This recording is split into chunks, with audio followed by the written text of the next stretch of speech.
Welcome to Walker High School. Greg Tinker along with Mitchell Pittman and your TV 55 Walker Viking Game of the Week. Game number 1, opening of the high school football season. Hard to believe, say it every year that I've been doing this, but it's hard to believe it's rolled around again. Seems like just yesterday that we were here for our first home playoff game since 2001. A disappointing loss to J.O. Johnson, but something to build on. Momentum from last season going into this season, Mitchell. Yeah, Greg, you got to think, how hungry are the players that were on the team from last year that got put out in the playoffs on what would look like they were going to seal a victory and come back in the second half, and a different J.O. Johnson team comes out and wins the ball game. So you know this team, the players that were on there last year, got to be hungry to get back there. Well, that J.O. Johnson team last year was certainly talented, and we lost to a good team. Seemed like we had things going our way leading into half and gave up a touchdown right before the half. And then the second half was a totally different story as our offense just failed to show up. But we're getting set to kick things off. Number 38, Matthew Prevost, of course, brother of Mark Prevost. Mark, the outstanding kicker here at Walker a couple of seasons ago. And Matthew looking to follow in his footsteps, and he will do the kicking duties tonight. Number 38, you see him there getting ready, approaching the ball. And like last year, the Vikings faking that onside kick. Sometimes they'll perform the onside kick, but tonight it's a fake. And now Matthew will back up and approach the ball at his own 40-yard line to kick to the Springville Tigers. And here is the opening kick. We're underway for 2008, and that will be a touchback as the ball sails into the end zone. Yep. So the Vikings will start on defense. That little fake on the onside kick, you never know. The receiving team's got to be ready because they can kick it at any time, and if Prevost and them if I'm sure they're instructed, if they see a weakness or see them where they're not ready for it, go ahead and kick it and possibly recover it. So it'll be first down and 10 now for the Springville Tigers from their own 20-yard line after the touchback. A nice kick by Matthew Prevost to start the 2008 season. So we've started on a good note. Here's the snap to the shotgun. Quarterback, it's a bouncing ball. It's an incomplete pass because that ball was thrown forward, bounced, and incomplete. So good coverage that time by the Vikings. And here is, Mitchell, the defense for the Walker Vikings. Starting along the line, J.J. Callahan, Joseph Swanigan, Bobby Tucker, and Joseph McDonald. The linebacking core, Fred Jones, Mitchell Spates, and Josh Freeman. And in the defensive backfield, untested as yet, Jamarcus Carey, Wesley Smith, Dustin Hood, and Jaquise Kirk. Here's a second down and 10, give up the middle, and a good swarming defense by the Vikings there as they're going to stop the Tigers for maybe a 1-yard gain. That big defensive front, Greg, was ready for the play, ready for the draw, ready for the handoff up the middle. Made the stop. Just like a while ago, they were on the pursuit of that pass, even if it had got to the guy or the defenders were there, ready to make a tackle. Last year, the Vikings, number 9 on the season in 5A football, and the total number of points given up, they averaged giving up 2 touchdowns a game. So they had an outstanding defense last year, looking to build on that this year with only 3 returning starters. Here's the shotgun on the 3rd and 9 play. Quarterback will tuck it under run. He's not going to get his first down, well short as he gets out to the 25, but it's going to bring up a 4th down and 5 from that point. Good first series of downs for the Walker Viking defense to start the 2008 season, Greg. Bobby Tucker coming off of there, number 37, doing a good job. J.J. Callahan returning from last year. He's a starter along that defensive line, so a good job by the Vikings. Greg, J.J., Joseph, and Bobby, all 3 seniors with 1 sophomore being Joseph McDonald on that front 4. Back deep to receive for the Vikings, Wesley Smith. Wesley's first year of varsity football, and boy, the Vikings get close to taking that one. Wesley takes it in at his own 42. He's got a return left. Wesley cannot run out of the tackle of Springville at the 50-yard line, but an 8-yard return, and so the Vikings take over now, 1st and 10 in great field position. Yes, they've got the field where they want it, Greg. They only got half the field to work with, so hopefully we can get the ball down there and get it in the end zone. It is a different situation for the Vikings this year, other than some offensive linemen who are returning. The Vikings receiving core, brand new this year, with the exception of Jacob Sparkman, who last year caught some passes in key situations. But, of course, starting this year with Jared Henderson, number 4, and I believe that is incorrect on our roster. I believe Jared, well, it is Max Young that's going to start tonight. So Max Young at quarterback rather than Jared Henderson, and Max is going to roll out right on the first down play. Good coverage by the Tigers.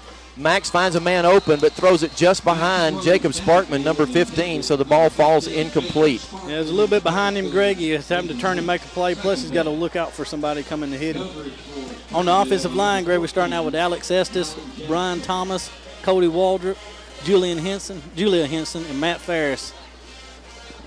And backs and receivers, Greg, in the backfield got Fred Jones, fullback Brett Bowers, C.J. Harris, Jacob Sparkman, and Cameron Harris at the wide receiver position.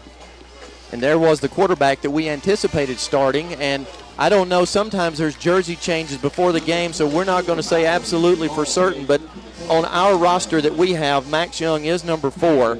But we have received differing information, so we're going to go with what's on our roster, and we're going to say that indeed is Max Young rather than Jared. And if we've got that wrong, we apologize. We'll do our best to get that corrected. Our first break, we'll make our way down to the Walker coaches and check that out. 3rd down and 5 now after a short gain.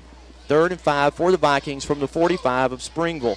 Out of the shotgun goes Young. Pass out into the flat, right into the hands of Jaquise Kirk, number 6. Jaquise not able to pull the pass in, so it's going to bring up a 4th down and 5. And this might be the position on the field where we would see an early fake. Coach Holliday, not beyond that. He sometimes reminds me of Coach Tommy Tuberville, the riverboat gambler, and in these situations will sometimes gamble. Yeah, Greg, I mean, you don't have a whole lot to lose. You, like you said, you've already on their side of the 50. A fake wouldn't be a bad idea right here. The good thing about that last play is Jaquise was open. He just didn't catch it. There it is. There it is. It's a fake, and we've got a man open, and the pass goes incomplete, but there's going to be – I thought I saw a flag go in the air, but no, there wasn't. That was snapped to the upback, Dustin Hood, who then threw the pass out in the flat toward number 1, C.J. Harris, and I couldn't tell if the defender knocked the ball down or interfered with the pass or if C.J. just didn't handle the pass. I thought it looked like it might have been a little short, Greg, and it may have hit the defender in the back. I'll have to watch when see it when I watch it. Well, there you go. That's exactly what we were talking about with Coach Holliday, and that's one of the things that I like about him. He's not afraid to take a chance. Here early in the season on the first punt, fakes it. Now it's a 1st and 10 for Springville, and a back with a little bit of speed gets out in the left flat and picks up about 6 yards to the Walker Viking 48. It's actually going to be 7 yards. So it'll be a 2nd down and 3. Yeah, Greg, they found a little room on the outside, got a lot of yards. I mean, got several. What you want to get on 1st down, anything of positive yards, got 7 yards, set them up for a good 2nd down play. Not exactly how we wanted to start on offense. Now Springville gets their 2nd opportunity after going 3 and out. 2nd down and 3. Here's the give off of right tackle, and it's going to be a 1st down as several Vikings in on the stop in the middle of the line. It looks like getting up from underneath the pile is number 35, Josh Freeman. And Josh Freeman replacing an outstanding linebacker from last year, Josh Guthrie. Josh Guthrie had a stellar senior year, Greg, and made some plays.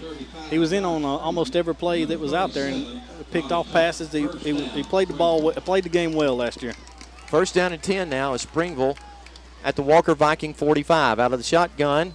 Here's the throw into the flat, and Dustin Hood, and I just have decided, Mitchell, that I'm going to nickname him the Assassin because Dustin Hood loves to hit, and he read that play from the get-go and came up and really laid the leather to the Springville receiver for no gain. Great read, Greg. He knew where the ball was going and pursued the ball, and he was there by the time the ball got there. 2nd down and 10, and Dustin is the one player in the defensive secondary that has a lot of experience, so he's got to be the leader back there. He's got to make the correct reads. He's got to lead these young guys, and they've got to grow up real quickly. 2nd down and 10 from the 45. Straight drop out of the shotgun. Pass over the middle. Nobody's going to get it. The closest man to it, number 14, strong safety, Wesley Smith. Good defense there. Good coverage by everyone. Yeah, I'm assuming that may have been a little misread on their part on that one because there was nobody in the area but our guy. It was just out of his reach, too. So 3rd and 10 now for Springville at the Walker Viking 45. They've had 2 series, this being the 2nd. Got a 1st down on this series, and now it's 3rd and 10 from the 45. Time for the Viking defense to make a big play here. And here's a screen left, and there's a good block out in the left flat. There's going to be a hold, however, as the Springville back gets away. Dustin Hood getting over there and making the touchdown-saving tackle, but that play's coming back on a hold out in the left flat. You see the flag on the field at the 41-yard line. No question about it. The Springville offensive lineman had a hold of a lot of jersey, and so that'll be 10 yards from the spot of the foul. Yeah, and a hold is always there, Greg, in a lot of the games, but, it's early. There's going to be some calls like that. But he just wasn't able to let the jersey go, and he already had the block made. He could have just stood in the way, but your tendency is to grab the jersey. Good job by the Viking defender there not to give up on the play. And you'll see here, indeed, it is exactly as we said, a hold. So that will give Springville an opportunity to replay the third down, but now instead of 3rd and 10, it'll be 3rd and 16. Good call by Springville, though. And, of course, without the hold, it would have been a first down, but the hold helped them to get the first down. So 3rd down and 16 now. The ball in Springville territory at the 49. Out of the shotgun once again. The throw down the field across the middle. Good throw, good catch. And the receiver going to be just short of the first down. And it looked like that was number 30, Mitchell, I believe, in the backfield. Yes, indeed, number 30, and that's Jamarcus Carey. He's one of those young defensive backs playing out on the left corner. And it's not a first down. It's 4th down and 2 from the 37-yard line. Out of the shotgun, and this is going to be one of those calls where they try to draw Walker off. We're very good at that. Springville not having the success that we have in that play. 4th and 2 from the shotgun. Big play. Quarterback looking. Nobody open. Throws it high. Incomplete. Good job again, and look who's on the play, drilling the receiver from the back to make sure that he didn't catch that ball. That's right. Dustin Hood's there, Greg, and the defense come up big right there. When you stop them on 4th down, it feels like a win. So now we need our offense to go down there and get some points on the board, reward this defense for what they just done. Number 19, Dustin Hood, making a couple of big plays during that defensive series, actually 3 big plays. And you can just look for him to be wherever the ball is. He's that kind of kid, gives that kind of effort all the time, and is going to be the leader on defense. 1st and 10 now for the Vikings. The give is going to be around the left end, and that's number 24 for the Vikings. That's Bert Bowers, better known sometimes as B.J. Bowers. But Bert not able to get loose and actually loses 3 yards back to the 33-yard line. So a loss of 3 will bring up a 2nd down and 13. And we're going to continue to say that the quarterback is Max Young. Yeah, Greg Bowers never could get squared up and get headed upfield. Defense was on top of him before he could. It looked like a misread on the play anyway, and now we have a flag, and this is usually an encroachment penalty or an equipment penalty. And so we'll see. We don't see either side clapping at this point, but the Springville players backing up, so it's going to be an encroachment penalty against them, I'm certain. Indeed, somebody lined up offsides, and the difference between high school and college or professional football is that you are not allowed to come offsides. If you line up in the neutral zone, you are offsides, and the play is dead immediately. Right. You don't have a chance to get back. You're just offsides. So a gain of 5 on the penalty makes it now a 2nd down and 8, and the ball is at the 38-yard line of the Vikings. Your quarterback, Max Young, waiting the snap, and this time the give is going to be to Bowers, and Bowers slices up the middle for a couple of yards to the 40-yard line. So a gain of 2 will bring up a 3rd down and 7. Vikings needing to get to their own 47-yard line for the first down. Yeah, we're going to have to put up a play right here, Greg, that left us with a 3rd and long right here, which is a situation you don't really want to be in. Here's the 3rd and long. As Young calls his count, now he looks to the sideline. Perhaps a change in the play. 3rd down 7. Receivers split wide right and left. 2 flankers to the left. 2 slot receivers. Here's the snap. Young looking, got a man open, overthrown, well over C.J. Harris's head, and it falls incomplete. So Vikings will be forced into a punting situation, and this time we will see number 16, Christian Matthews, kick the ball away. Very little chance that we'll see a fake here. He had his receiver, Greg. It just overthrew him. He was wide open, C.J. Harris was, and just put a little too much air on it that time. The thing I've been impressed by so far in our passing game is Young has had plenty of time to pass, has not been rushed.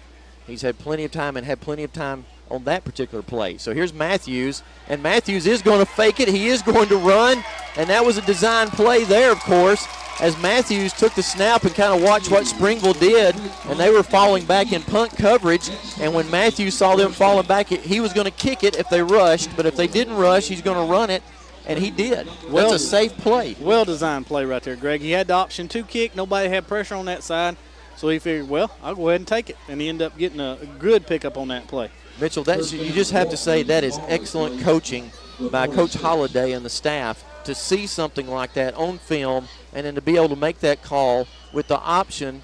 It's almost like the old triple option used to be. You know, you can hand it off, the quarterback can keep it, or he can pitch it. And in that case, Christian Matthews could have kicked the ball, or he could have done exactly what he did, and that's run it. Here's a pass out into the left flat, and right now I suspect that Young just has some jitters, and that pass sailed on him. Now into the game comes number 7, and Mitchell, number 7 is a freshman. Carson Roberts comes into the game. And I just want to say right up front to all the Walker Viking fans, this is a kid who has all of the tools to be Walker's quarterback for years to come. And if Carson can have some early success, then we're going to see some great things from the Walker Vikings offensively. And a good job here by the coaching staff to give Carson the opportunity to get in the game and hand the ball off as he does that to number 24, Burt Bowers. And Burt will get a yard to the 44-yard line, but it's going to be 3rd and 9. So Carson Roberts in the game, and I almost want to say is a true freshman, but of course every high school player is a true freshman. And there's going to be a timeout here by the Vikings, so with that timeout, we're also going to take one. 5:39 to go in the first quarter. No score here at Cairo Gambrell Field.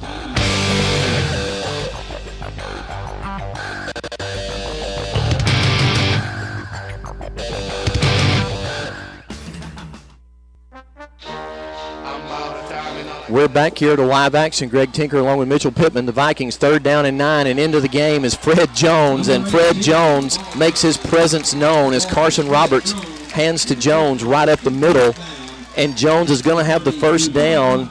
And Mitchell, you may have read it in the newspaper as I did.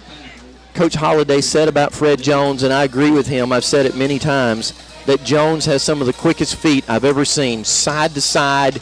He is very, very hard to hit. Kind of like Barry Sanders. He keeps his feet moving all the time, Greg, and always looking for a hole. Low center of gravity, great explosive step. And now here comes for the Vikings number 25, and that is going to be Brandon Douglas. Brandon had a good game in the preseason game, if you will, the fall jamboree game against Shelby County. Brandon had a good game, a couple of big runs. This time, the Springville Tigers doing a good job along the defensive line to stop Brandon for about a yard gain, maybe 2. 2nd down and 8, and the ball is at the 30-yard line. So true freshman, Carson Roberts in the game, leading the Vikings, calling his count, and is going to fake the give, roll-out pass. Roberts throws into the flat, taking a shot is Brandon Douglas, keeping his feet and running over and through another player. And now the ball is going to be called down or not. What's going to be the play? Is Douglas going to be down, or is it they're going to give the ball to Springville? The ball came loose as Douglas was struggling for another yard, and I'm not sure if the ball was ripped out and fell onto the ground. Yep, that's what they're going to say.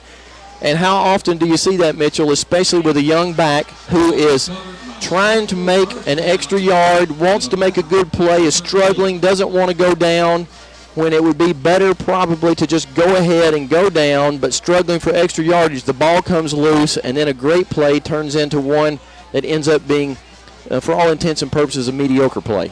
Greg, when you're struggling for yards like that, your body, you don't have as much control over your body. You set that ball out there, somebody can easily slap it out of your hands. But what a play. Carson Roberts, the freshman, to the sophomore, Brandon Douglas. Brandon made a very good catch, held on to the football, ran through a tackle, then over another, and then fumbled to give the ball to Springville at the 12-yard line. Here's the Walker Viking defense in pursuit after a little swing pass and forcing the running back out of bounds, number 6, Jaquise Kirk. Yeah, Greg, he got some positive yards, but the defense stopped him short of the first down, forced him out of bounds. We're going to have to stop up a little closer to the line of scrimmage. Springville doing what so many people do these days, and that is going without a huddle. Of course, the Vikings do that. Lots of offenses these days do not huddle up. They stand along the line of scrimmage and get the play signaled in from the sideline. Springville doing that, facing a second down now and 2. The ball is at the 21-yard line of the Springville Tigers. No score in this game, 4:23 to go in the first quarter. The give this time is faked. Rollout pass, got a man wide open. There to make the tackle is Jaquise Kirk, number 6. But it is a first down. Dustin Hood in the vicinity, but Jaquise makes the tackle. And so it's going to be a first down out to the 32-yard line. Yeah, Greg, you had him on the sideline route there, wide open. Our defense was playing a little soft, a little back, and completed the pass, good for the first down. We saw this last year with Springville. They threw the ball aplenty. And, of course, they've got some veterans this year, almost everybody returning from their team, and they did win their fall jamboree and their spring jamboree games.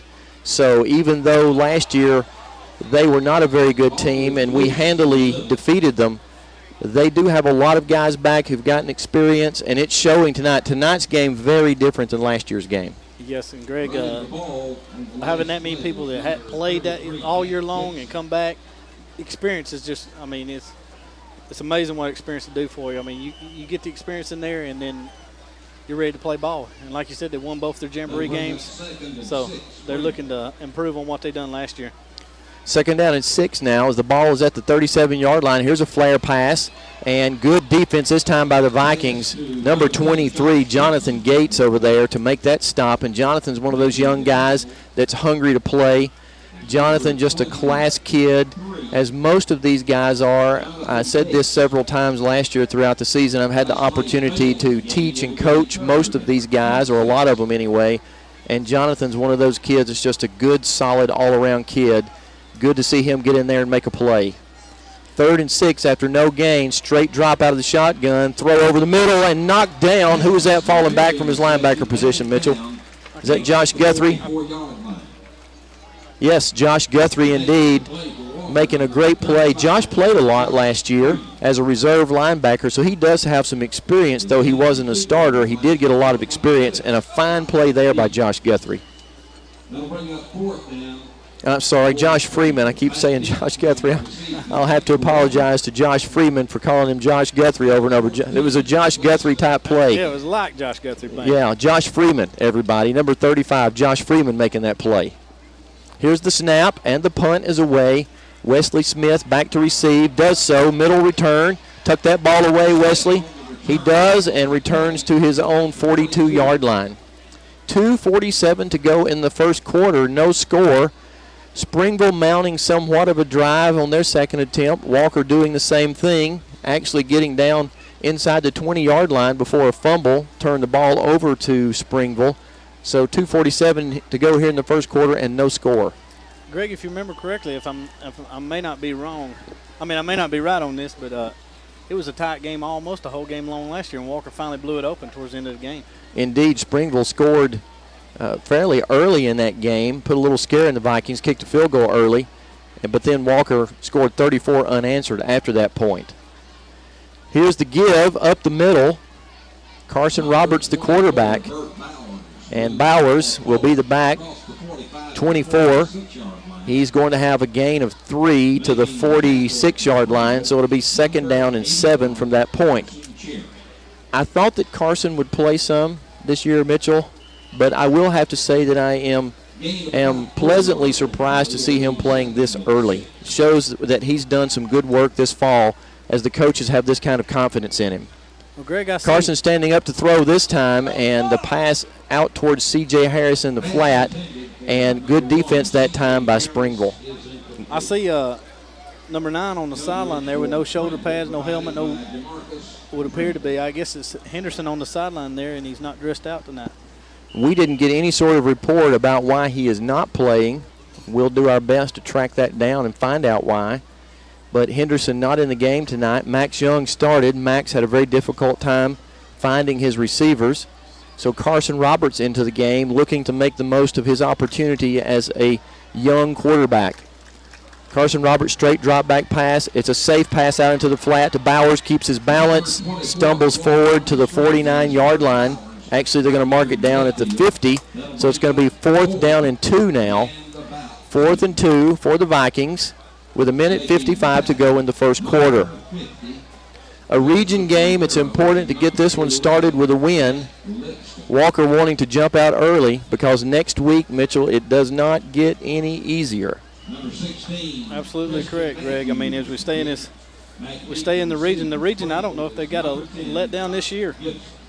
The number 3 team in the state coming in here next week, the Coleman Bearcats. Back to kick, Christian Matthews, and this time Christian runs it sideways and kicks, and a beautiful spiraling kick that sails down to the 14-yard line. And one of the advantages that the Vikings have this year, Mitchell, is the kicking game. Yes, the field goal kicker and the punter. I mean, the field position plays such a big role in a ball game, Greg, that when you got a good punter or you got somebody that can make a field goal from any kind of distance, it just adds to what you can do as a team. And you know what I'm surprised at? I guess that timeout a bit ago was a heat timeout. I just missed that part of it because early in the season we do have those, and I'm sure now looking back on it, that was a heat timeout, that first break we had. Here's a throw across the middle and a fine catch by the Springville receiver. Good coverage on the play by number 11, Mitchell Spates. But that doesn't change the fact that Springville's going to pick up big yardage out to the 28-yard line, their longest play from scrimmage tonight. Yes, I mean, Springville's got the tools to move the ball. Walker's defense is going to have to step up, get that ball back. I know they're tired. I mean, they've been on the field a lot this first quarter here, Greg. Springville quarterback is a big kid, big tall kid, and unfortunately we do not have a program for Springville. We'll try to round one of those up if we possibly can at halftime and give you some sizes on those guys. But they're doing a good job so far tonight. Quarterback is finding his receivers. Here's the pitch sweep to the right, and guess who came up to make the big hit? Dustin Hoods there on the tackle. The assassin on his way to annihilate another ball carrier, and a couple of yard gain on that play out to the 31, so it's a 2nd down and 8 as the clock is ticking here in the first quarter. No score here at Gambrell Cairo Field. 2nd down and 8, ball at the 31-yard line, and there's a whistle, and we had a strap thrown over from the sideline, and so cleared that off the field. We'll start it up again now. Springville, quarterback under center, out of the eye. Vikings in their 5-2 defense, roll left, and the quarterback will keep it, but he's not going to go anywhere as Mitchell Spates is there along with several other black jerseys. And that's the very thing that was so good about our defense last year, is that we ran to the ball. Well, anytime you're hovering around the ball and you're getting to the ball with any kind of speed, Greg, you're there to make the plays. You can jump before anything can happen. You're there to make the tackle. Mitchell Spates, 5'11 junior, weighing in at 190 pounds. And that's the end of the first quarter. There is no score. So we're going to take a break. We'll be back in just a moment with the second quarter of action. Your score, Walker 0, Springville 0. We'll be right back.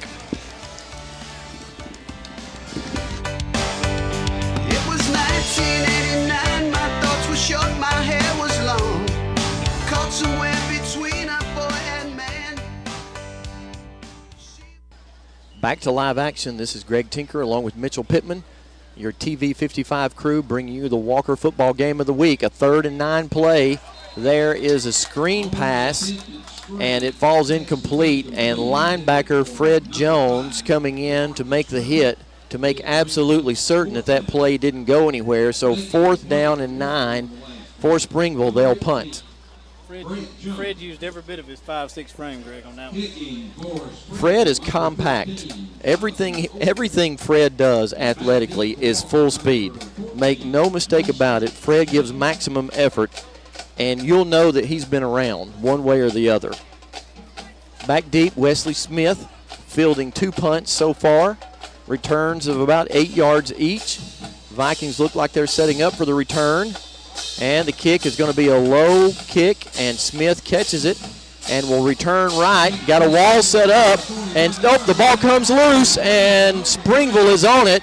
And the Vikings have given up the ball for the 2nd time now. And there is a flag on the play after the fact, behind the play, and that very likely is a cheap shot by somebody, a personal foul. probably coming up here on that particular play because it happened well behind the play, and that's usually a hit after the whistle or a cheap shot in the back of some sort. Smith, that time breaking free from a tackle, and as he was struggling to get away, the ball was sort of karate chopped and shot out from his arm. That's exactly what it is, illegal block in the back against the Vikings. And so not only will Springville get the football, they also will have a 10-yard penalty tacked onto that. Or will they? I guess that'll be declined. They'll take the football. There won't be an assessment because the penalty will be negated if they don't take the ball. I don't see how the Vikings could have an illegal block in the back after the ball had already been taken from them. Yeah, you'd think at that point it'd just be a personal foul. It's declined so that Springville can – what?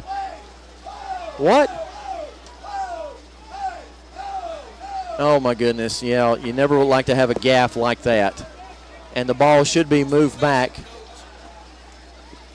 Yeah, okay. Well, it is early in the season for the referees, too. So, anyway, it was an illegal block in the back somehow. I guess since Springville did not yet have possession, then it could still be a block in the back as the play was going on, although the flag seemed like it came in after Springville had covered the football.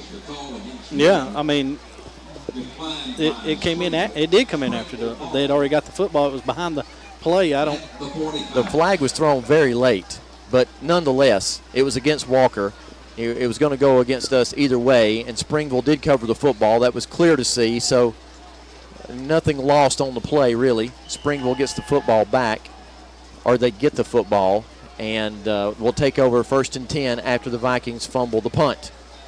Straight drop back pass, throw out into the flat, a one-handed grab by the Springville back, who then manages to scamper out of bounds, and there's a late hit. That's going to be 15 yards tacked onto that, as Mitchell Spates is over there on the sideline to force the Springville back out. And this is the time of the game where some of those upperclassmen on the defense kind of hold things together, because it could be easy to be frustrated if you're a Viking defender after coughing the ball up twice, the offense giving it up and forcing the defense back out on the field. Yeah, Greg, they're out there, like I said, they've been out there most of the first quarter. They're tired and they're getting frustrated, like you said, and these type of things happen. Somebody's got to get them back under control. So it will be 15 yards tacked on to the 5-yard gain. So that's going to move the ball to the Viking 35, and it's time for Bobby Tucker and J.J. Callahan and those guys, Dustin Hood, those guys that played the majority of the time last year, Mitchell Spates, to kind of say, okay, guys, got to get ourselves under control right here, maintain our composure, and play good football. I see in the game right now for the Vikings, number 57, Joseph McDonald along the defensive line. Also number 22, that's Jonathan Suchy. So some of the other guys in the game now playing as well. 1st and 10 for the Vikings. The ball was for the Tigers. The ball is at the Viking 36-yard line. Quick pass out into the right flat. Good coverage by the Vikings. No gain. Matter of fact, probably a loss on the play. Bobby Tucker's out there on the play. And Dustin Hood making that stop. Dustin's reading that play very, very well. He's watching the quarterback, Greg. He knows when he's fixing to throw that little screen pass. No gain on that play. Matter of fact, a loss of 2 yards, so 2nd down and 12 now. As Springville will set up, looking to throw. Plenty of time. Now a rush is on. Pass out into the flat, and it's caught by no one. Coverage on the play, Fred Jones, Jamarcus Carey, number 30, Dustin Hood in the area, Mitchell Spates over there. So finally we got a bit of a pass rush from number 28, Joseph Swanigan. And we called that name a lot last year with a different first name. Yes, we did. We had an outstanding Swanigan on here last year. He's moved on, graduated, and so now we have Joseph Swanigan instead of Jermaine. 3rd down and 12, long pass down the middle. Nobody's going to get that one. Jamarcus Carey with a golden opportunity to intercept that pass down around the 2-yard line. Doesn't get it, perhaps just as well, although Springville likely to go here as they have a 4th down and 12 from the Viking 38-yard line. Yeah, you would think that this would be 4-down territory for them, unless they got a punter that's good at pinning them or kicking to the sideline. They're bringing in, of course, it could be a fake punt, Greg, but it looks like they brought in the punting unit. 10 seconds to go on the play clock as Springville lines up for the alleged punt. Wesley Smith back deep. Here's the snap. Vikings will play for the return. Smith calling for a fair catch, lets it go wisely, and the ball just sort of dies at the 5-yard line. And Mitchell, we did have a little bit of rain this afternoon, about 4 o'clock, and that might have been just enough to kind of soften the field up because that ball landed like it didn't have any air in it. Just sat there, Greg, and he done the right thing. He done what you're supposed to. He was actually inside the 10-yard line, but I guess they give him some leeway when it's that close. But he done what he was supposed to do, run it off and not field that. Sure. The standing rule is heels on the 10-yard line. Anything that makes you go backwards, you wave the fair catch, run forward, let the ball hit and roll into the end zone. Just didn't get the roll part, Greg. Did not get it. The punt was not high enough for one thing. Carson Roberts into the game. Freshman quarterback standing at his goal line, facing a 1st down and 10, the ball at the 4. Roberts to pass, throwing down the sideline, and it's going to be picked off. There's a wrestling match with C.J. Harris and the other back. Now he options it back to his buddy, and he's going to run around the right side as the return is on, and he will be forced out of bounds around the 32-yard line. And I don't know why the ball wasn't blown dead right here when C.J. Harris had the man wrapped up and stopped cold. These forward progress had stopped, Greg, and in high school football, I thought they've always been quick to blow the whistle when their forward progress has stopped. I'm very surprised at that. I can't recall seeing that kind of play at the high school level in a long time. So Roberts' pass thrown down the sideline, and in the wrestling match for the football, Springville gets it. C.J. Harris not able to get to the ball. So now Springville has the ball yet again at the Viking 31-yard line. Can only test the defense so many times. Mitchell Spates coming up, fantastic play. Mitchell Spates from his linebacker position, and looked like he had no play on that, and he made the play. He was reading the pass first, which was it was a design pass, and then he come up on pursuit and closed quickly, Greg. The rule on that, of course, with the quarterback going, you go, I go, you come, I come. And so that's the way it is. And so as the quarterback was dropping back, Mitchell dropping back into coverage. And then as the quarterback started to run, Mitchell broke coverage and came up and made the stop after only a yard gain and what could have been a big play. Second and 9 from the 30. Rolling right is the quarterback. Good pursuit this time by the Vikings. Now some room for the quarterback as Mitchell Spates is going to be over there again to force the quarterback out of bounds. But not before there is a gain. Well, let's see. They're going to mark him out, it looks like. Where's the ball marked out? I can't tell, Mitchell. It looks like it's not much of a gain there, Greg. I thought he went out about the 25, but the spot of the ball is at the 29-yard line, so only a yard gain out of that. 3rd and 8. So hard to see that sideline over there with that light shining right down on it. Good job by the defense to hold. That's going to be a penalty. A little anxious there, and that would be number 99, a little bit anxious on that play. I believe it was Tyrone Dickerson, maybe a little anxious, either him or Josh Freeman. I'm not sure who it was. It was one of them coming up from the middle there. Doesn't matter, it was a black jersey, and that's a 5-yard penalty, and so that changes the play call perhaps as the ball moves to the 24-yard line. Now it's a 3rd down and 3 instead of a 3rd and 8. From the shotgun, and Springville trying to pull the Vikings off sides again. Didn't work. So Springville will have another shot at it. 9:35 to go in the first half. No score. Springville threatening. Straight snap to the shotgun. Quarterback with lots of time. Throws, lofts it up in the air. It's going to be a jump ball. Ball's tipped again, incomplete. Good coverage that time by Jamarcus Carey along the right sideline. He was in great position, Greg. He was where he was supposed to be for that play. Well, so far, I am quite certain that the coaching staff is very well pleased with the way this secondary has played. It got to be overall pleased with the defense that's been on the field the entire just about first half so far. Bobby Tucker running on the field, replacing Tyrone Dickerson. Yeah, the defense has, for the most part, played the entire half. Now we're going to have a timeout by Springville. with 9:26 to go in the half. With that timeout, we also will take a timeout. No score here at Cairo Gambrell Field.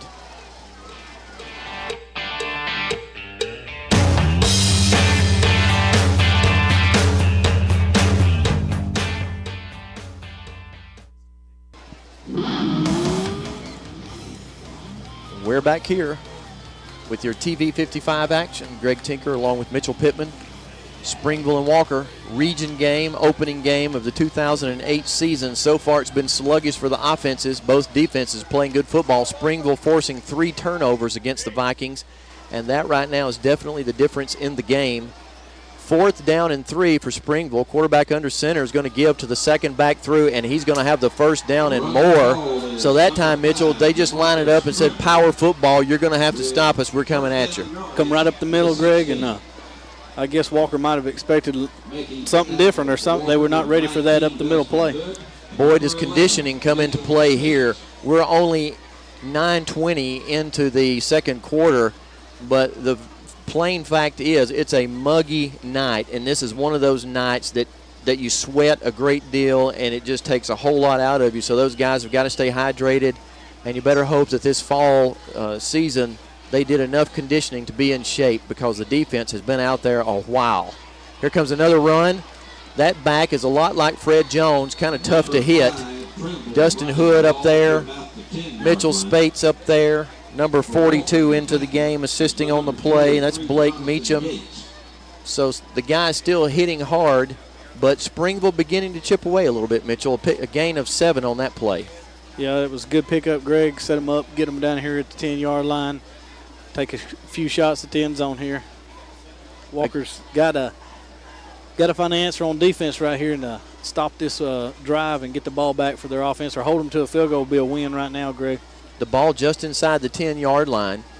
A gain of 7 on that play. Springville throwing a great deal this first half, but now finding a little bit of running room. And with a back like that, with fresh legs and quick as he is, and the Viking defense kind of tired, you would figure that they would keep going that route. So the Springville Tigers knocking on the door, 2nd down and 3, the ball just inside the 10-yard line. Quarterback under center once again, and they will line up in the eye, and I suspect they're going to come right at the Vikings again, and they do, off tackle, and right on the play is number 28, Joe Swanigan. And so there's no gain on that play, and there is also a flag, a hold against Springville, as there was a stunt on that play more than likely from number 28, Joseph Swanigan. He's only a sophomore, 6'2", 230, and he made a very Jermaine Swanigan-type play on that, and he was being held at the same time and still made the play. Was there, the back was hit immediately, Greg. He didn't even get any headwind going on for him. So that's a 10-yard penalty from the spot of the foul, and what was a 2nd down and 3 will now be a 2nd down and 13, as the ball will move back to the 20-yard line. So a good play, just what we were talking about that the Vikings needed to do, and that is to rise up and make a play in spite of being tired, in spite of being on the field just about the whole time. Okay, Mitchell, now help me out here. The holding took place at the 10-yard line. They moved the ball to the 23-yard line, which is a 13-yard penalty. There is no such thing. But the Springville coaches don't seem to be bellyaching too much about it. That one I do not understand. Fumble on the snap, and in on the play is Josh Freeman.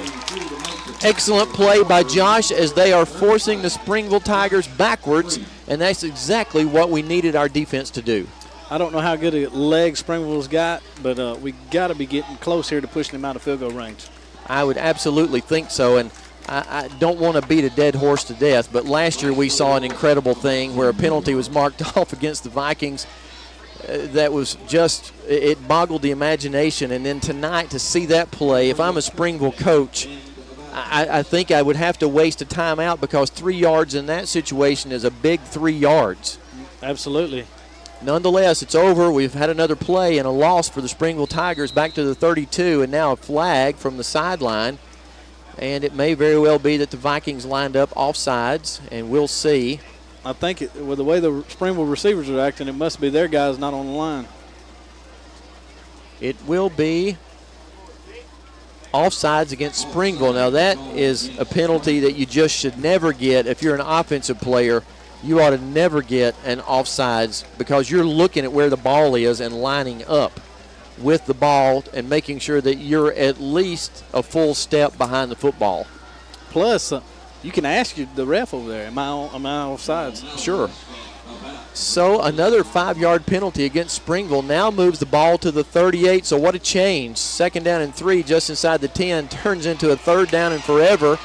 And now the quarterback will run out of the pocket, and Josh Freeman is there to make sure that there's no big gain, and Tyrone Dickerson is there to also make the play. So a gain of maybe a yard on that will bring up a 4th down and very long.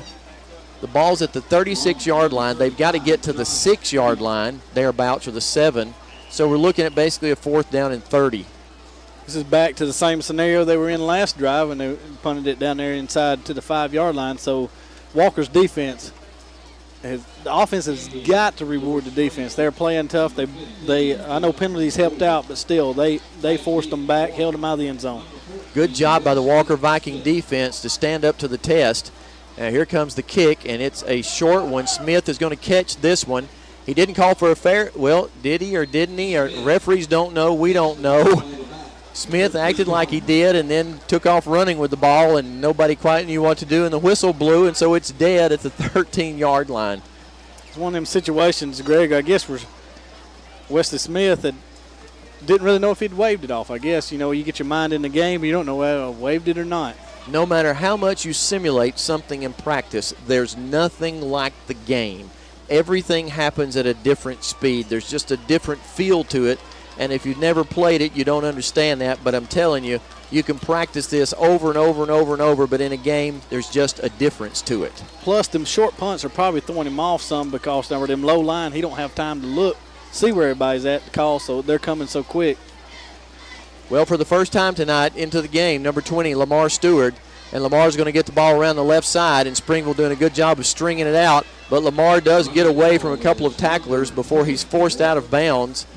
The ball was at the 13, and it looks like Lamar has a gain to the 16, so a gain of 3 on the play. Lamar not starting tonight, though he was a starter for a good part of last year. And that's always a coach's decision, and it's usually based on something that's happened in the preseason. Usually it has to do with not making a workout or missing a practice or two. But Coach Holliday sensing at this point that Lamar needs to be in the game because there's nobody on the field that can match Lamar Stewart's speed.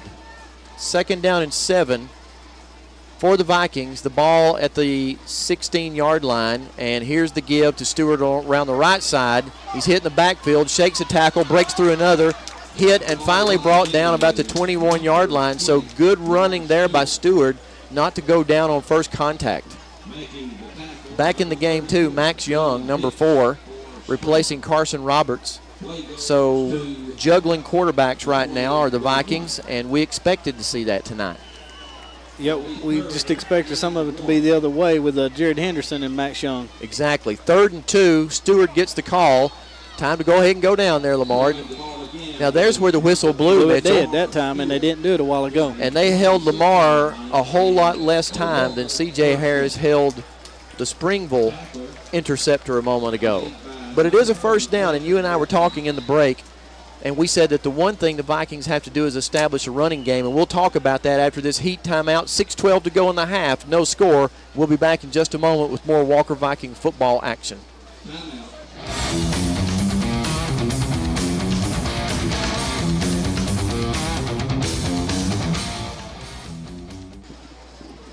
We're back here to live action. Greg Tinker along with Mitchell Pittman.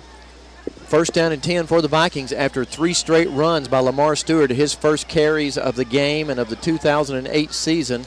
A job well done, and so this time it's going to be Jones Burt Bowers from the tailback position. Straight run up the middle, just power football. And as we were talking about before, Mitchell, that's the thing that we said Walker had to do was establish some kind of run. You know, if all you can do is pass, then eventually the defense just walks up and they play pass the whole time. You've got to make them respect the fact that you may run it too. Having a An official's timeout here. Not sure why at this point, but an official's timeout. So with that, we'll also take a timeout. We'll be back in just a moment with more Walker Viking football action.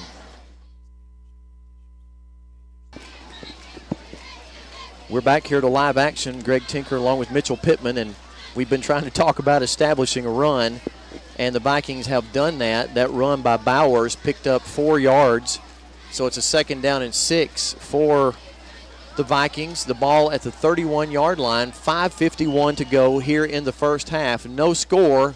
It would be fantastic if the Vikings could reel off this 5:51 from the clock and end up with points. Stewart around the right end, out in front of him. He's got a crowd of blockers, and that's enough to free him for the first down. So Stewart moving the pile forward, and the second first down in a row for the Vikings now as they establish somewhat of a running game.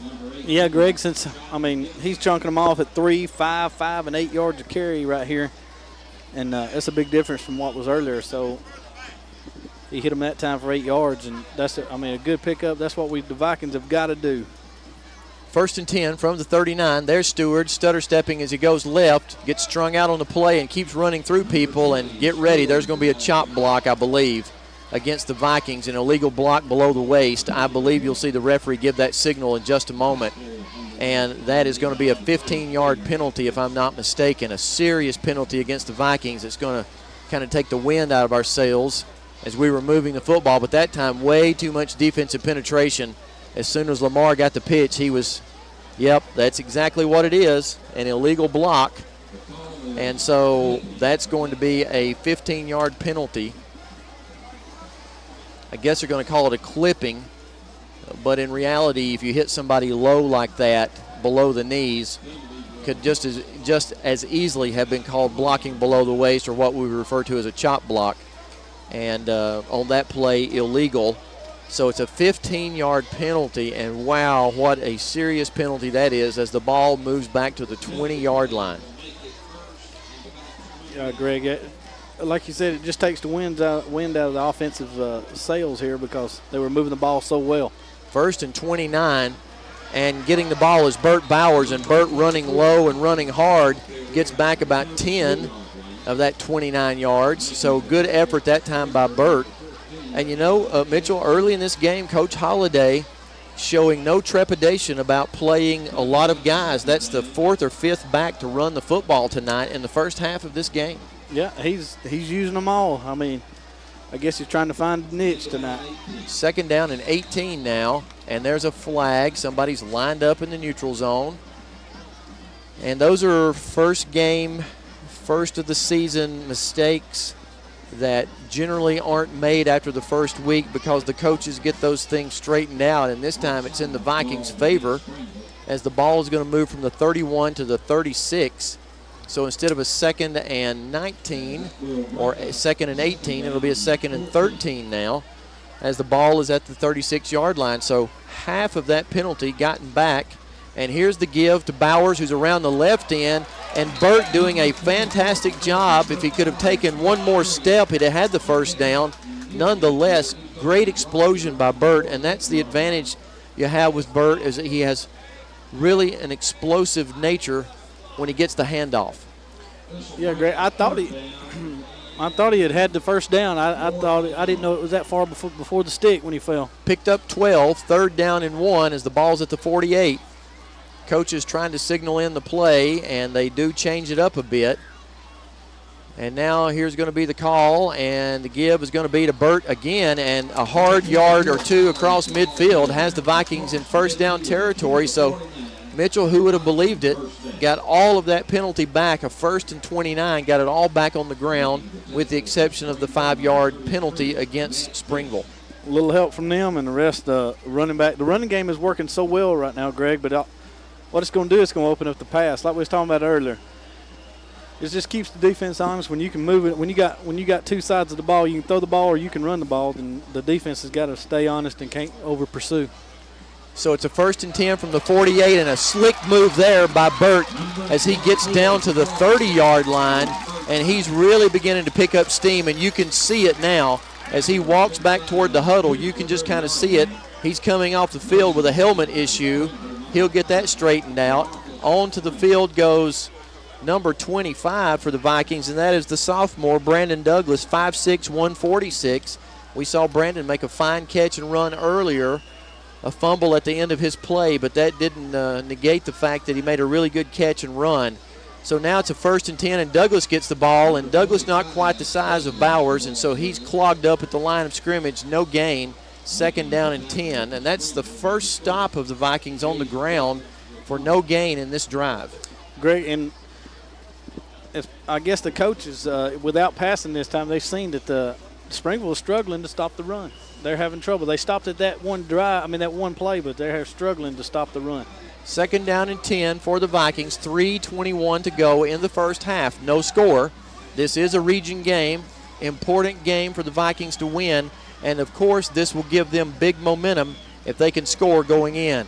Here's the give. It is to Lamar Stewart around the right side, and Lamar drops the ball, but fortunately dropped it out of bounds, but did fumble it backwards, so his momentum was down to about the 25, but he fumbled it backwards to the 28.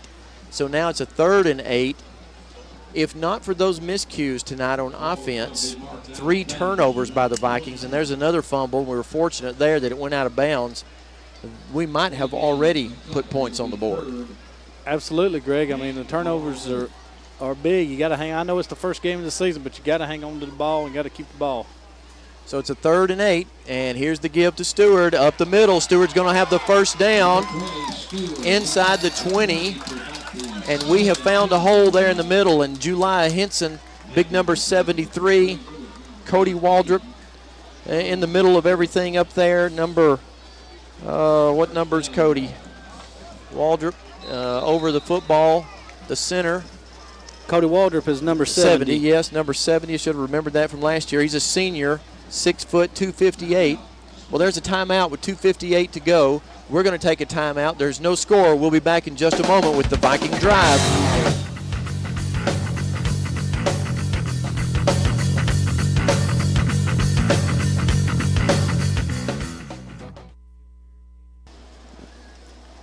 We're back here at Gambrell Cairo Field. Greg Tinker along with Mitchell Pittman and the TV 55 crew, proud to bring you the 2nd season of Walker Viking football on TV 55. Walker looking at a 1st and 10, the ball at the 17-yard line. Here's the give to Bowers. Great nifty move as Bowers stutter steps his way inside the 10 down to about the 5. There's a fumble on the play. I saw the marker thrown in there. And let's see. C.J. Harris signaling that Walker has it. Jacob Sparkman giving the same signal, and indeed, Walker has recovered the ball at the 7-yard line, is it? Looks to be about the 7. 1st and goal. Going to call it the 6-yard line officially as Bowers carries the ball down inside, and this is the point where we need those sure-handed guys in there. Mitchell Spates coming in to probably run a little fullback here as we're going to play power football, and there comes a guy who's sure-handed. Fred Jones, the guy that it's nearly impossible to hem up. You give the Snell darter the football down here, and you can just about count on the fact that it's going to be a touchdown. And Vikings not seeing something that they like, so they signal for a timeout. So Walker will take a timeout. With that, we'll take a timeout. 2:48 to go in the half. No score, but Walker threatening.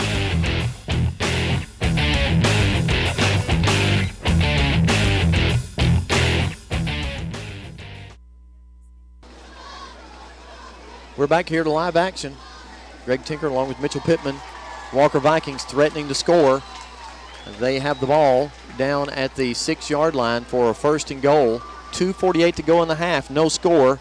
Walker with a golden opportunity here to put the ball in the end zone, to be first to score, gain the momentum going in at halftime, and give them a chance to take a lead. Max Young under center. There's the give to Jones, and there he is. He's hard to stop down there. I'm telling you, touchdown, Fred Jones. You're just about not going to do it. You give Fred that much depth in the backfield. That little pitch gives him an opportunity to put his head on a swivel and to kind of pick his hole, and he can run through a crack the size of a piece of paper. And because of that, Fred gets into the end zone. He don't need much room, Greg. He can make a lot happen with a little space. It's hard to tackle him in the phone booth, as they used to say. Exactly. He's not one of those kids that you wanted to play tag with out on the playground. You never could quite touch him, or flag football for that matter. I'm going to say in tag, you stayed it the whole time because you could never catch him. Kicking the extra point, Mark Prevost, following the steps of his brother, Matthew Prevost, following in the steps of his brother Mark, and his first high school varsity extra point is a good one. So the Vikings lead 7-0. We're going to take a break. We'll be right back in just a moment with the kickoff.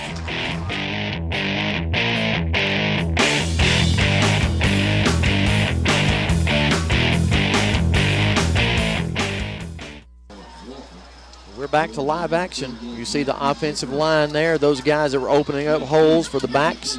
Fred Jones into the end zone for the first touchdown of this 2008 season. And I'm going to go ahead and apologize to the Prevost family right now for the whole entire season, because I'm probably going to call Matthew Prevost Mark plenty of times. I had the privilege of teaching both of those guys, both of them excellent students and excellent athletes. So my apologies to Matthew, but I'll probably slip up and do that all season long. Here's Matthew with the kick, and this one is going to travel deep to the 7-yard line where it's taken in by Springville. The coverage unit down there on the ball. Good coverage for the Vikings. Several black jerseys around the football. Flag come in. Getting up off the pile, number 8, Mitchell. I don't know. We're learning these guys this year. Number 44. Number 8, Dexter Parham. And number 44 in there also. That's Brandon Robinson. Brandon Robinson, good tackle by the kickoff unit. You like your speed guys, your kamikaze guys on the kickoff coverage. Good job by Matthew on that kick. 2 kickoffs, both of them deep. The first one a touchback, that one inside the 10-yard line. It's what you're looking for. And a good high kick to give the kickoff unit an opportunity to get the coverage. Penalty against the Vikings. Face mask against the Vikings. And it looks like it's the 15-yard variety. So that's 2 major personal foul penalties against the Vikings tonight, Mitchell. Well, if you count, we had an unsportsmanlike, a chop block, and a 15-yard face mask. That's true, isn't it? So 3 major penalties. 45 yards in penalties in just those 3. So far, they haven't hurt us. 1st and 10 for Springville. Pass out into the flat. A man open. Jaquise Kirk is there to make the stop. Also on the play, number 42, Blake Meacham. It is a gain. Kept him in bounds too, Greg. Out to the 46-yard line. So a gain, 45-yard line, a gain of 6. 2nd down and 4. Springville needing to make the 49 as the clock runs near 2 minutes here in the first half. Walker leading 7-0. Good pass there, but the receiver coming back to the ball is stopped by Mitchell Spates on the great coverage. And Mitchell seems tonight to be in the right place at the right time every time. Making plays, him and Dustin Hood both nowhere to be. Again, there's nothing like experience, and Mitchell Spates started and played all season long last year as a sophomore, so he's a seasoned guy now. There's a pass that falls incomplete on 3rd down and 4, and now Springville with a decision to give the ball back to Walker with 1:41 to go, and the way Walker drove that last ball down the field, certainly plenty enough time to score with the explosive backs that Walker has. Though Burt Bowers did not play a lot last year, Mitchell, he does have great speed. Lamar Stewart has great speed. It's very difficult to tackle Fred Jones, so you got to like our odds running the football. 4th down and 4. The punt is away, and it's going to be a fair catch by Wesley Smith at the 20-yard line. So 80 yards between the Viking offense and the goal line, and a possible 6 points to add to their 7 as the Vikings scored on their last possession to take the early lead 7-0. Yep, they have a plenty of opportunity here, Greg. If they keep the ball on the ground and eat them up in the 19 and 12-yard variety, they could at least get within Matthew Prevost's range rather quick and put some more points on before halftime. The Viking offensive unit coming onto the field, spelling the defense, really. The defense on the field that time only a matter of about 40 seconds. So I know the defense is glad of that. The offense chewed up a big amount of time a moment ago on that last drive as they drove the ball 90 yards. This time the draw, and that's going to be given to Jones. And look at Jones move away from tacklers. And had it not been for someone coming back from behind, Jones would have been free for a whole lot more. The great advantage that Fred has is you're not going to tackle him one-on-one, but he lacks a little bit of that down the field speed, which allows sometimes when he's moving side to side, allows pursuit to catch up from behind. He can get out of there in a hurry when he's in the middle there, and that draw play, Greg, is working like a charm. A gain of 17 on that play. Back to pass now. Max Young, look at that, wide open, C.J. Harris. C.J. hauls the ball in. Tuck it away, C.J. C.J. making a good move, and now finally brought down from behind inside the 20-yard line. And though Mitchell and I are not football coaches, we've watched enough to know that what we talked about earlier, if you establish the running game and the other team has to respect the run, it opens up the passing game, and that was crystal clear evidence as C.J. Harris was wide open. It is as though there wasn't a Springville player even covering him. It didn't. I guess it was expecting to run, Greg. Like we said, you keep them honest when you're running the ball on them like that. There's the draw to Jones again, and this time it's read well as Jones is stopped for no gain and possibly a yard or two loss. And the Vikings going to signal for a timeout with 59 seconds to go in the half. They lead 7-0. With that timeout, we also will take a timeout. We'll be back in just a moment with the play from the Vikings. I'm out of time and all I got is 4 minutes. 4 minutes. I'm out of time and all I got is 4 minutes. We're back here to live action. Greg Tinker along with Mitchell Pittman. That last pass play covered 44 yards. Max Young's first completion of the night.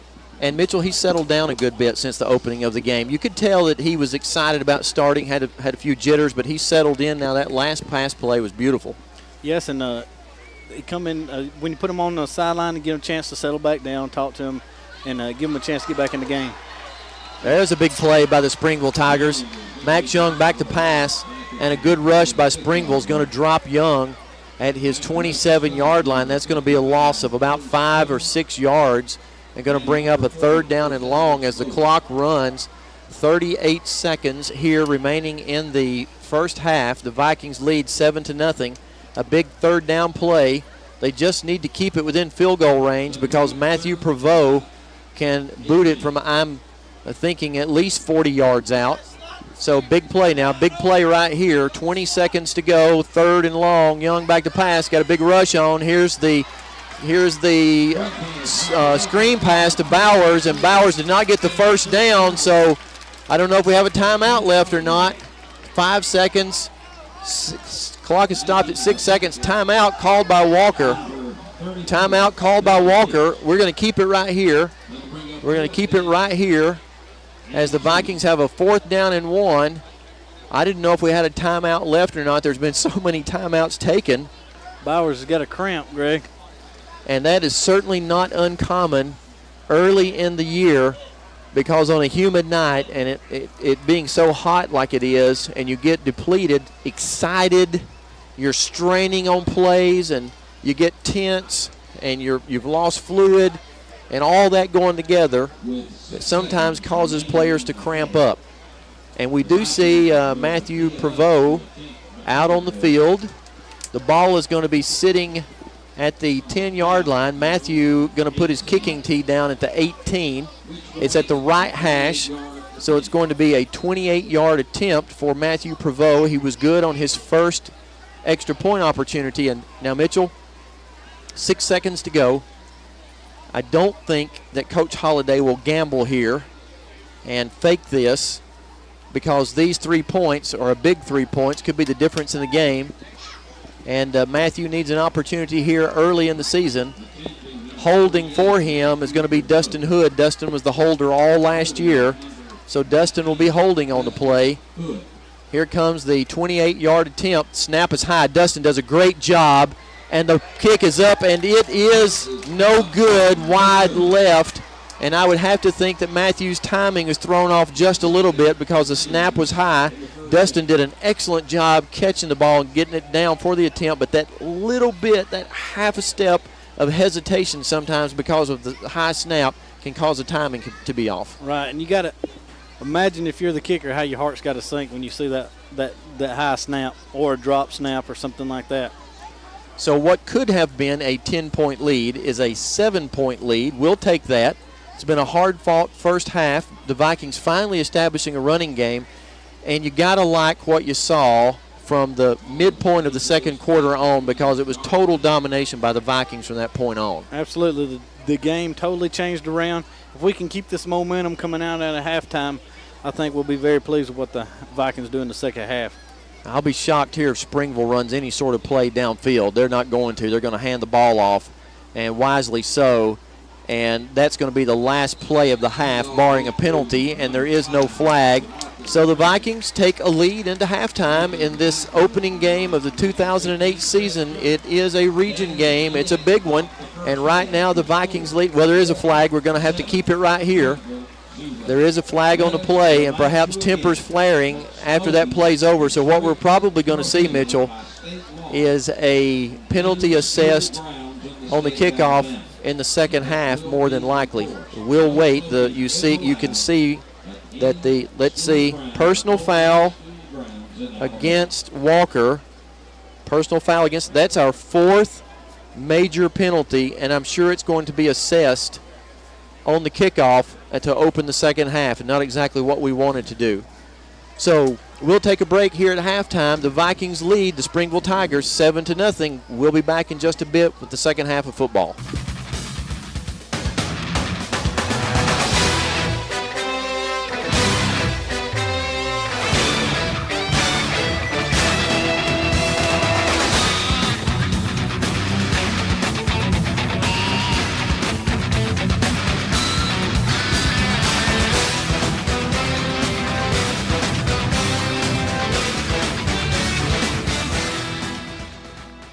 We now invite you to take a trip with us through New York City as the Walker High School Band presents Adventures in the Big Apple.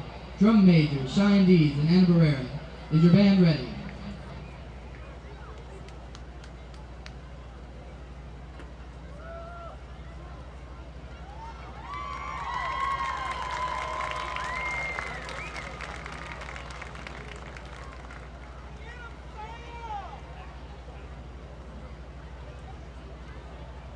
For your halftime entertainment, the Walker High School Band.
We now take our tour on Broadway with selections from Dreamgirls, Stomp, and Hairspray.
The Walker High School Marching Band.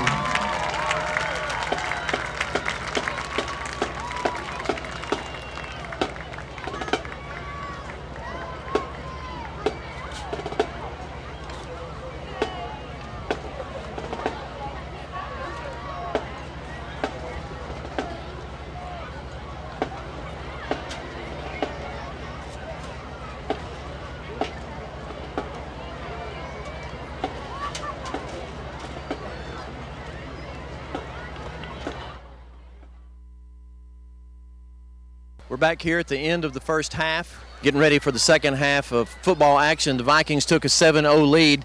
It was a slugfest there early, Mitchell, with some turnovers and costly penalties by the Vikings, but they finally put things together and put some points on the board with an impressive drive. Yeah, it looks like Walker, Greg, finally found their niche in the running game, and Springville's having a hard time stopping the running game. I don't foresee why the Vikings would go away from it here to start the second half, getting the ball first too, so they should be able to move the ball on the ground unless Springville's found an answer. Going to be a 15-yard penalty to start this game off for the second half, that personal foul right at the end of the half. But if the Vikings can keep that momentum on the ground and mix in a pass here or there, should be a good second half of football for the Vikings.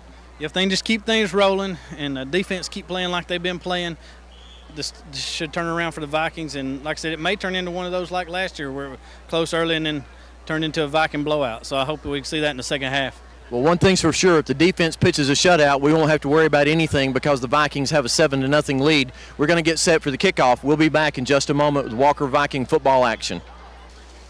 Again, let us remind you, smoking is not permitted. It is illegal under state law to smoke on any school. We're back here. In the state of Alabama. Gambrell Cairo Field getting set to kick the ball off for the second half. And as we said in our halftime interview, or halftime report, there's a 15-yard penalty against the Vikings. It's going to move the ball to the 45-yard line of Walker for Springville to kick. And, Mitchell, this is the point where you got to really expect that Springville is going to kick it on sides, because even if they do kick it on sides and Walker covers, Walker still has the ball about their 35-yard line. So, I mean, it's almost a no-brainer. You got to kick the thing on sides. Yeah, you don't lose that much. If Walker, like you said, does recover it, you don't lose a whole lot. And if you do recover it, you've got short yardage for the touchdown. So 4 major distance penalties in the first half for the Vikings. That's got to end here in the second half. Can't have any more of that kind of thing. Walker leads 7-0. Here comes the kickoff to open the second half, and it's going to be no. They're going to kick the ball in the end zone, which makes absolutely no sense to me. Of course, they're not paying me to coach. I don't have anything to do with that, but I don't understand that one.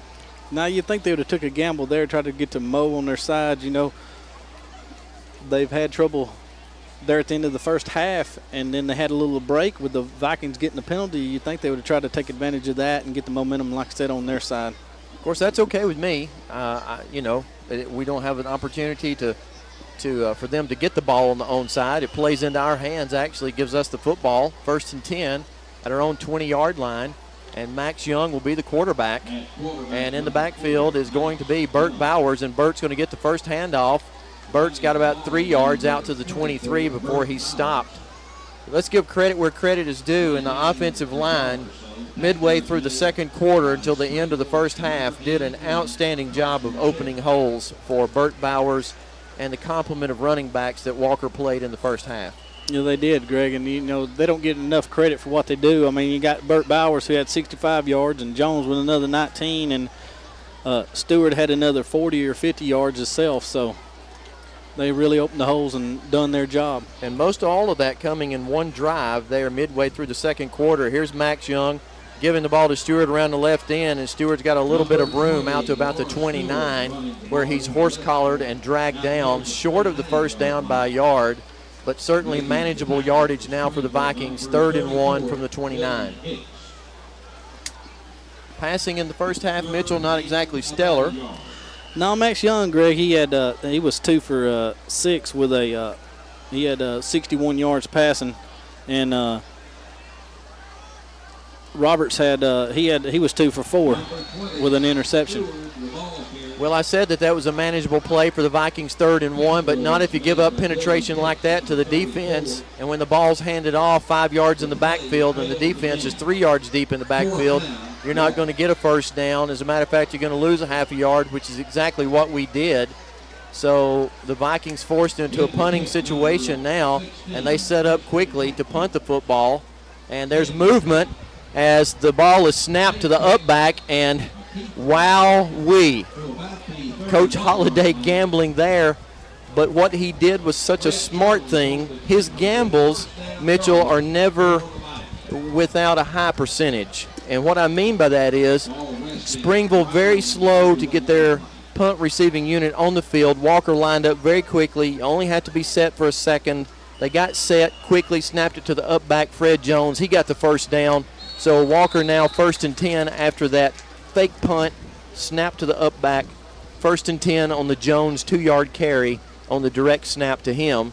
And Springville promptly runs in and gets an offside penalty, so that will give Walker 1st and 5, the ball now at their own 36. Yeah, I guess Holliday figured, that the short yardage was so manageable in the first half, and like you said, it should have been manageable a while ago, but penetration got in there. He figured that he could get that. If he couldn't, he's going to put it on the shoulder of his defense. And the thing about it is, that by doing those kinds of things, that Coach Holliday watches an awful lot of film. Here's a good run up the middle by Bert Bowers. Good hard yardage right up the gut of the defense. And he's got the first down out to the 44-yard line. And there's a player down for Springville. Player injured on the play. Let's hope that it's nothing very serious. Good pickup that time by Bowers. To the 44, will give Walker a first down, and we'll wait to see as the trainer comes onto the field to check the player. That's our trainer, Bob White, and Bob does an outstanding job here at Walker taking care of our athletes.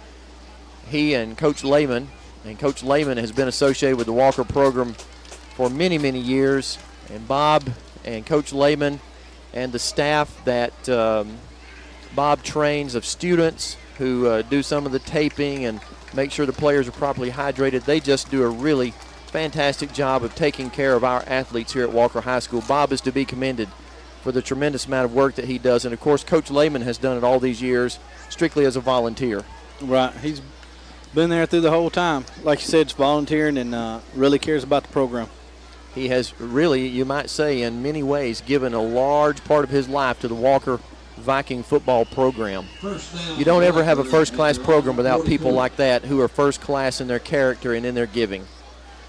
First down and 10 from the 44, and this time the give is going to be up the middle, and it's Jones, and Jones is stacked up. Didn't have any room that time as a wall of Springville defenders knocked Jones backwards. However, he's going to get about a half a yard gain maybe. We'll call it still a 2nd down and 10. The ball between the 44 and the 45-yard line. Yeah, I guess Springville has adjusted their to defend the middle somewhat there, Greg, since the first half, because there's a couple of plays there that they've stopped the middle here in the second half. So, 2nd down now and 10. Springville in their 5-2 defense. And there's the give around the left end. And, boy, Springville's defense is and they have proven that they're going to play the run and just line up and stuff the run as best they can. And on 2 consecutive plays, they've hemmed up the Walker backs. And this time, Stewart will, in fact, lose 3 yards back to the 41-yard line. So it's going to be 3rd down and 13 from the 41. Yeah, this might be time, Greg, to throw the ball, catch him asleep on looking for the run. Max Young at quarterback, number 4. Jared Henderson figured to be the starter tonight. He did not start. He has not played. It's Max Young, and Carson Roberts, the freshman, has played a bit as well. 3rd and 13, big play here as Young is back. Got a man open over the middle. It's going to be a touchdown if Douglas can run this into the end zone. A strike thrown by Max Young to Brandon Douglas, and Brandon Douglas showing good speed and sure hands, catches that on the post route. And that's all it was, Mitchell, was a deep post route across the middle. Brandon lining up in the slot position and running the hash down the field. And Max Young with excellent protection throwing an absolute strike. He hit Brandon Douglas in stride, and Douglas never had to break stride into the end zone for the touchdown. Perfect throw, perfect catch, Greg. That's what you're looking for. And like I said, if we can get both sides of this offense working, this Viking will be interesting to watch all year long, Greg. And keep in mind, ladies and gentlemen, that Max Young was expecting to be the backup tonight to Jared Henderson. He throws that touchdown strike. That'll put him over 100 yards passing for the night. And Matthew Prevost puts his foot into this extra point and leaves no doubt it's good. With 8:15 to go in the 3rd quarter, the Vikings take a 14-0 lead. We'll take a break. We'll be back in just a moment.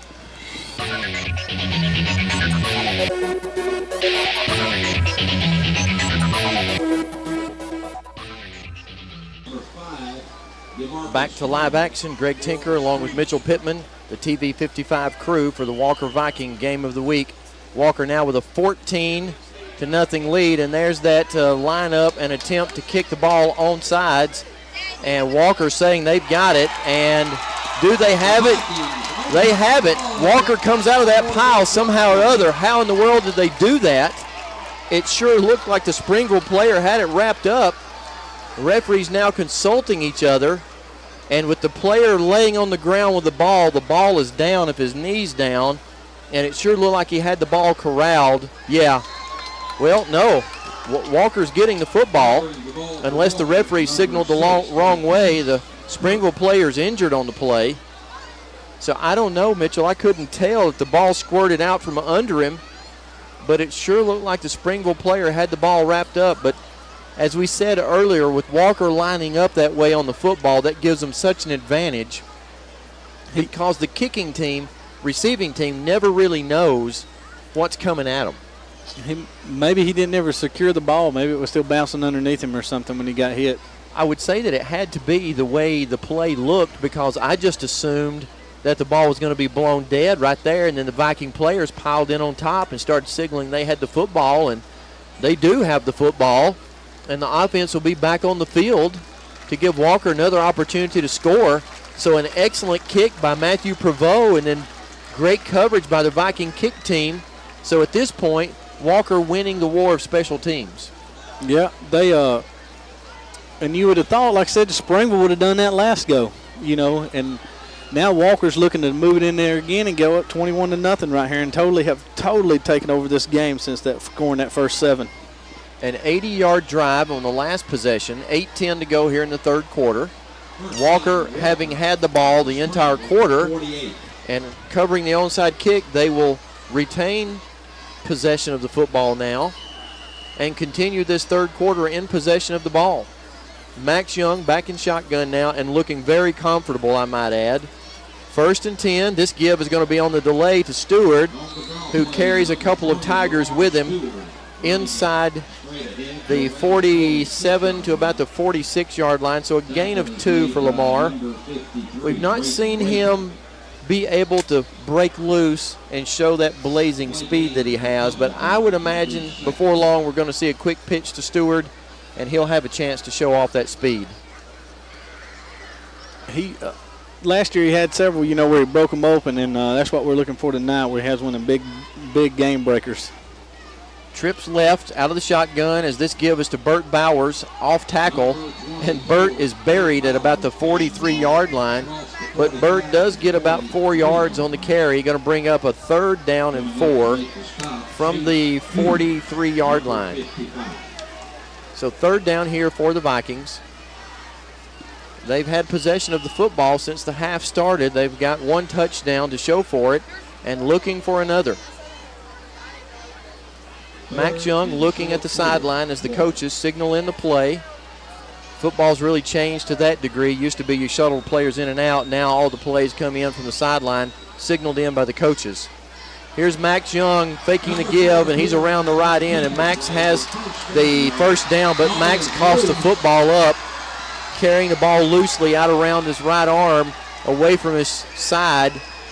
And Mitchell, you know very well that runners are taught to tuck that ball in close to their side, cup it with their hand over the point of the football, and just dig it into your side and bury it. And Max had that thing kind of as he was running, the ball was way out from his rib cage. And anytime you do that, the defense is looking to knock it away. Really supposed to lock in upon contact. When you see the contact coming, you're supposed to lock up on that ball. So a 1st down to no avail as the ball is fumbled away to Springville, and they take over at their own 33, and a quarterback draw will run the ball out to the 37-yard line perhaps. Involved in the play on the bottom of that pile, number 35, Josh Freeman. Mitchell Spates also in there. Number 57 for the Vikings, and that's Joseph McDonald in on that play. So a gain of 4 on the play, 2nd and 6. The ball at the 38-yard line. 6:14 to go. In the 3rd quarter, Walker leads 14-0. Snap back to the quarterback. Pursuit by the Vikings. Ball's up in the air. Got a man open. And behind everybody, that's Dustin Hood on the pursuit. Finally brings down the Springville receiver, but not until a big gain down to the Viking 28. So that's one of those big plays that Coach Holliday was afraid of. And that's the first one, really, though, that the Vikings have given up tonight. It was just he was a little bit behind Dustin, and the ball was just right on the money where it needed to be. Dustin couldn't make a play on the ball. Excellent throw and catch by Springville. Give credit where credit's due. So it is a 1st down and 10 now at the 28-yard line of the Vikings. Springville in business. Good rush, but good protection. Ball thrown underneath. And great defense right there by Fred Jones. Speed on speed, and Jones wins that battle as he gives no ground to the Springville back coming out of the backfield.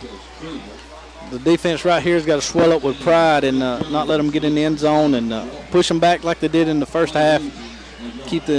Keep Springville from getting any points. A loss of 1 on the play will bring up a 2nd down and 11. Now it's going to be an official's timeout, and that's going to be the Heat timeout. So with that timeout, we'll take a break as well. 5:30 to go in the 3rd quarter. Walker leads 14-0.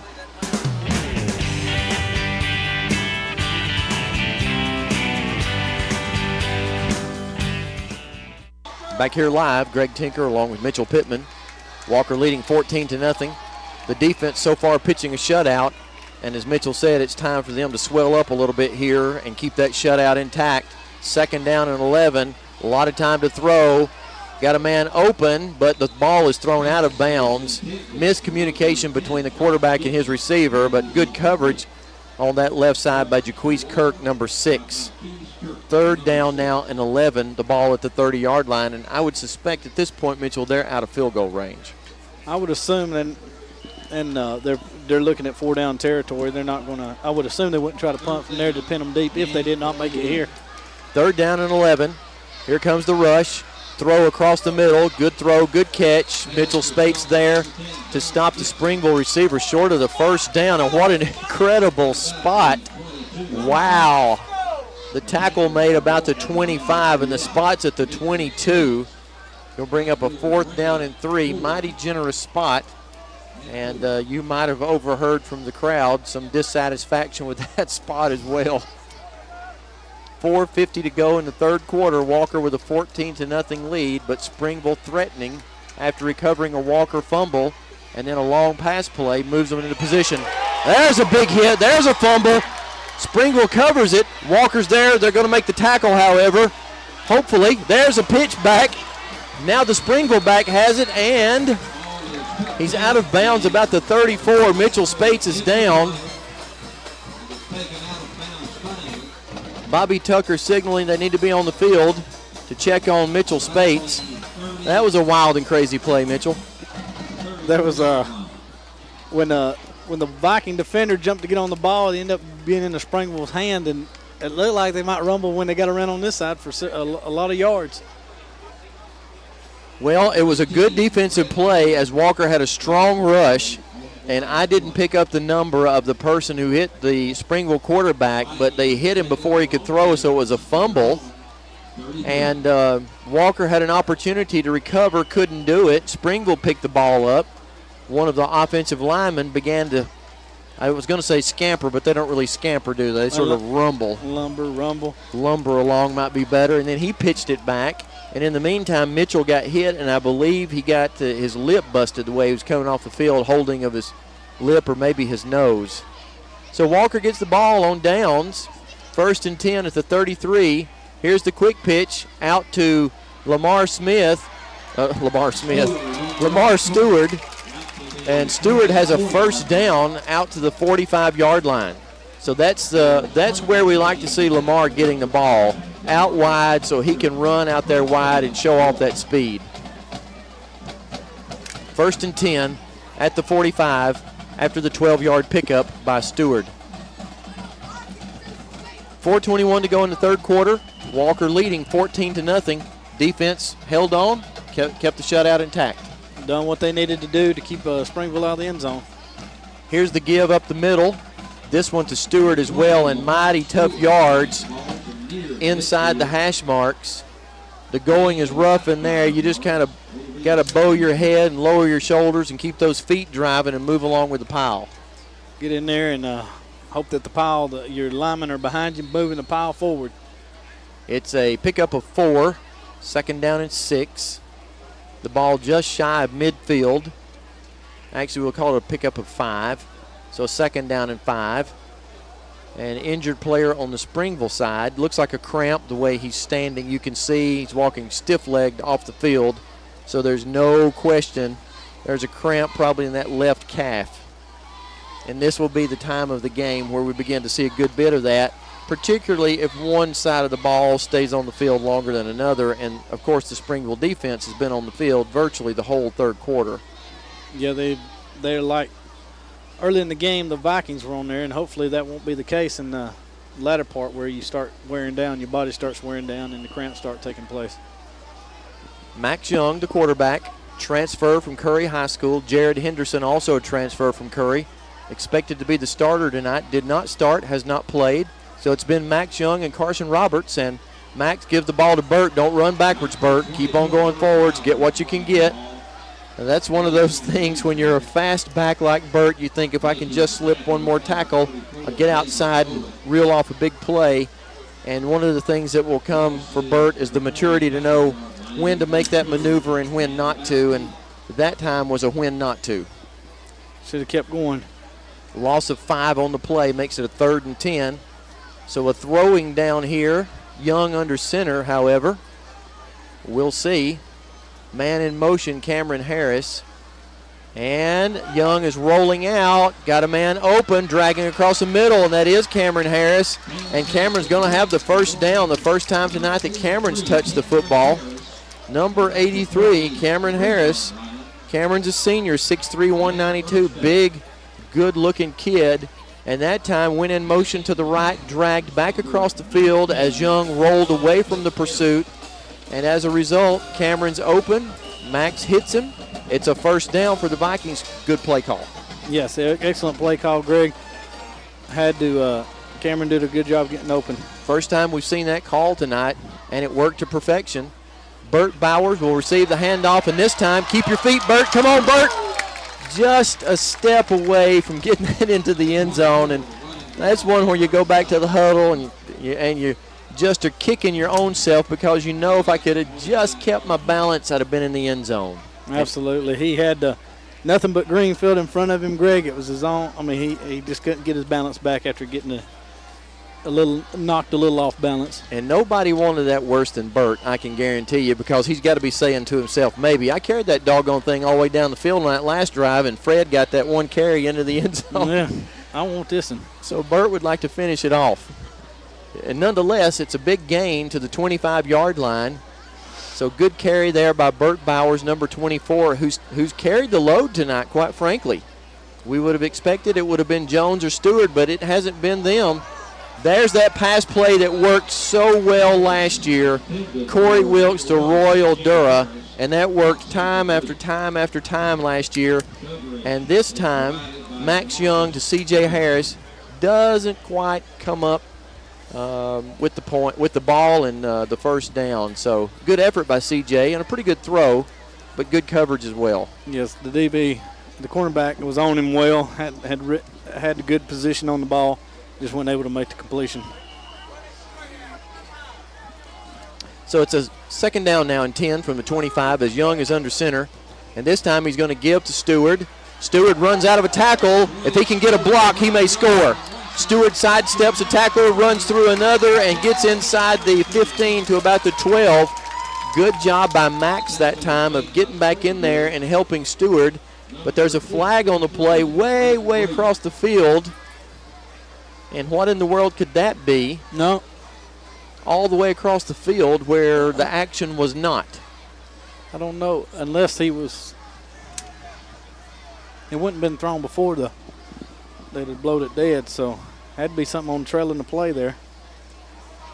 We'll get the signal. It's going to be a face mask against Springville. And what that had to be is the defensive back or somebody had to grab the face mask of a blocker. Yeah, pulled him by his face mask. Yeah, so that's what that's going to be. And so The flag is a face mask violation. they have, the ball is marked at the 12 where Stewart ended up for the first down. So Walker will decline that penalty and take the first down on the run. I don't think it was a dead ball penalty. I don't. It was during live action, so it wasn't a dead ball personal foul penalty unless, and they could call it a personal foul if the other player grabbed the face mask and wouldn't let go, but It's half a distance if it was a. well, that's what it's going to be, in fact. So it's considered a personal foul. So it'll be half the distance from the end of the carry. So that's going to put the ball at about the 6-yard line. And into the game comes the touchdown unit. There's Mitchell Spates in to block, and Fred Jones. Is there any doubt who's going to get this football? That would probably be Fred Jones, bringing a jumbo package in the block for him. And like I said, he's just got so many moves down here in these tight quarters. Number 18, Fred Jones. Look for him to get the ball. 2 minutes to go in the third quarter. Vikings with a 2-touchdown lead, 14-0. Threatening here. The ball's at the 6. There's the pitch to Jones. Jones makes a cut. He's going to be into the end zone. You can just kind of mark it down once Jones gets into the ball there. Another good job by the offensive line, and as Mitchell called it, the jumbo package. We get a lot of beef in there to move some guys around, and as we have already stated, Fred only needs a very small space to run through, and once he gets that, he just is tough to hem up. So 2 touchdowns for Jones of 6 yards each, and that makes the score 20-0 as Matthew Prevost comes on to kick the extra point. He sees just a crack of daylight, Greg, and runners like that have the intuition just move to that crack of daylight whenever they see a defender not in a hole, and they just move to it. So Cameron Harris supposed to be out there on the kick unit. Can he get set? 3, 2, snap. Good hold by Dustin. Good kick by Matthew. It's good. 1:54 remaining in the third quarter. Walker now with a commanding 21-0 lead. We'll be back in just a moment with the kick.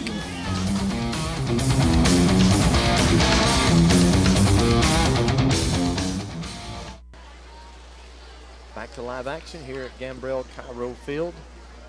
Or Cairo Gambrell Field. I never can quite get that straight. Both names go with the field, and I am never certain which comes first. So Gambrell, Cairo, or Cairo, Gambrell, so I don't know which.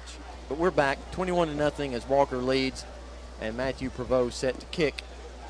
Matthew's done a good job tonight, kicking off and kicking extra points. There's the kick down to the left corner at the 8-yard line. Coverage team, good coverage there. One missed tackle, now several guys gained tackling. And I believe Dexter Parham was in there again, number 8. Number 6, Jaquise Kirk. Number 14, Mitchell, in on that tackle. That's old Wesley Smith in there. So you get your best guys, your fast guys, your tough guys, your guys that don't mind hitting somebody or getting hit, that love to run to the football. You get them on the kickoff team. You get them reckless in there. So Springville got to be feeling a little down here. Had an opportunity a moment ago. They were knocking on the door, had a second down from the 10-yard line, and ended up getting nothing out of that. And now they find themselves down 21-0 as Walker has scored on 2 possessions in the third quarter. That pass caught for a short gain. A gain of about 2 yards.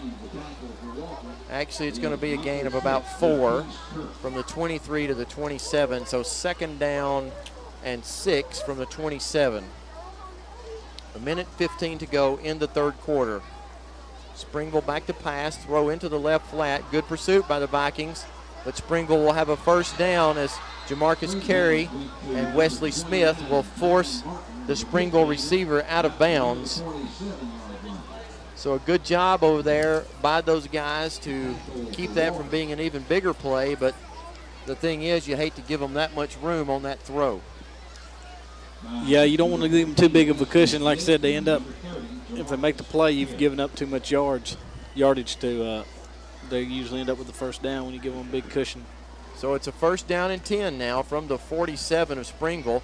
This pass across the middle, covered up by Mitchell Spates. He's all over that. Gain of 2 on the play. Second down and 8 as the clock is winding down here in the third quarter. So the Vikings sort of taking over about midway through the second quarter, and they've not really let up since. No, they've been persistent on defense, and like I said, of course, hadn't had a whole lot of chances to be out there. The offense has stayed on the field most of the second half. Here's the quick pitch to the left side, and that's going to be a first down for Springville as the back slips a tackle. Wow, there's flags all over the place, as it's probably going to be a personal foul against Springville for continuing to play or making a dirty play against Fred Jones.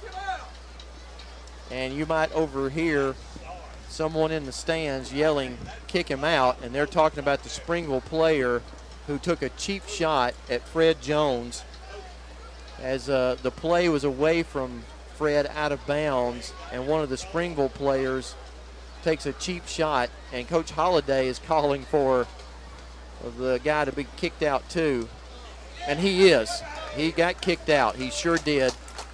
So they have kicked out one of Springville's players.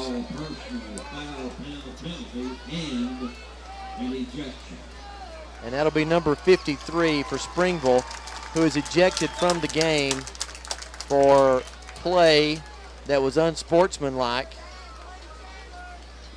uncalled for, those kinds of things. And they're young men. They've got a lot to learn, and sometimes they let their emotions run away with them.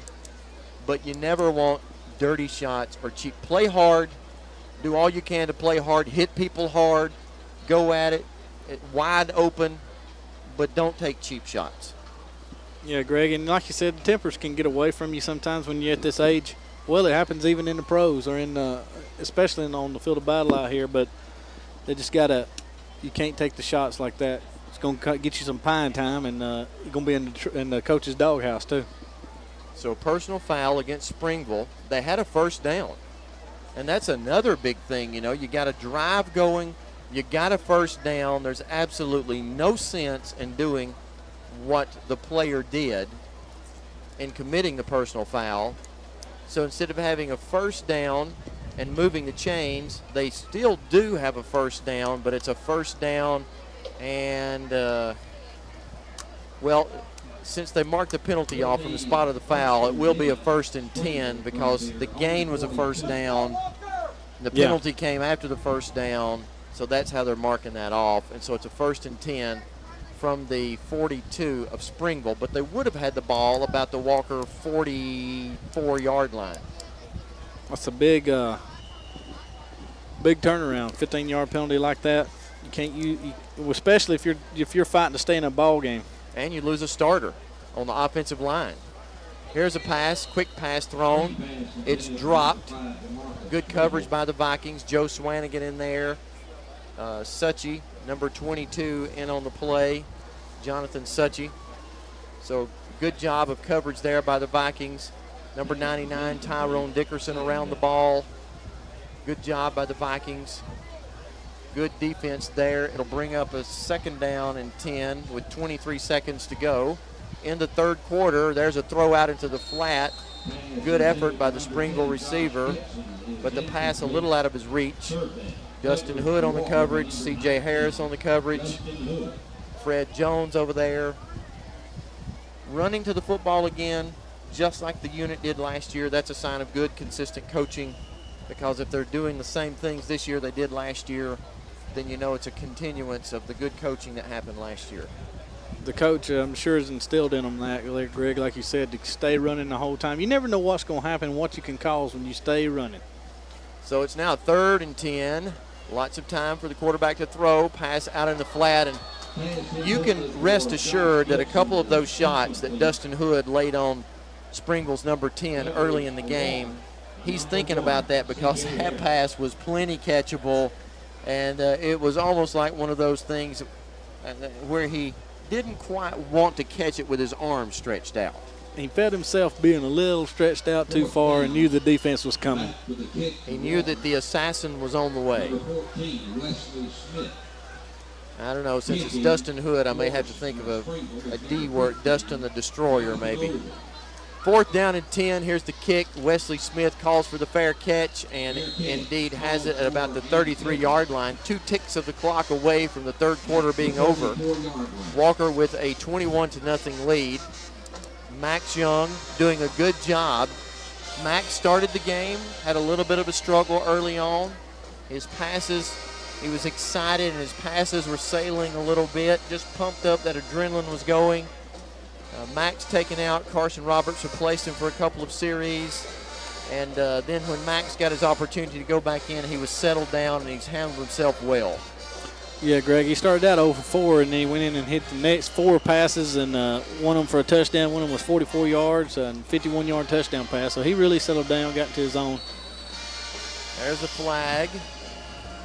So somebody lined up incorrectly. It'll be a 5-yarder one way or the other. And I don't know if we'll reset the clock to 2 seconds. What's the signal? It is delay of game, illegal participation against the Vikings. So an illegal substitution one way or the other. And I'm not sure who that was, but there was an illegal participation. Either that or too many men on the field. So that's a 5-yard penalty. 1st and 15 now as the ball's at the 28. This will be the last play, barring a penalty, the last play of the 3rd quarter. There's the give up the middle, and that will be the last play as Genesis McWhirter, I believe. Let's see who that was. Mitchell on that carry. That was number 33. Let me correct that. Number 33. And we don't have a 33 on our roster. So I'm going to guess that was Genesis McWhirter. Well, that's the final play of the 3rd quarter. We're going to take a break. Walker leads 21-0. We'll be back with the 4th quarter of action in just a moment. Back to live action. Greg Tinker along with Mitchell Pittman, the TV 55 crew for the Walker Viking football game of the week. Walker with a commanding 21-0 lead as we start this 4th quarter. Henderson will give to 33, and we're saying that that is Genesis McWhirter. We don't know that for certain. It is a gain of 5 to the 34-yard line, so 3rd down and 9 now. And we apologize if 33 is not Genesis McWhirter. We hope that it is. Genesis normally wearing number 32. He's a senior, 5'8", 170, so it would stand to reason that Genesis would be getting some playing time here late in the game. 3rd and 9 now for the Vikings. Quick pitch to the right. And number 33, the ball carrier. And I'll just have to say that doesn't look like Genesis. It looks like it's probably Irving Allen. I'm guessing on that, of course. Irvin Allen wears number 10 normally.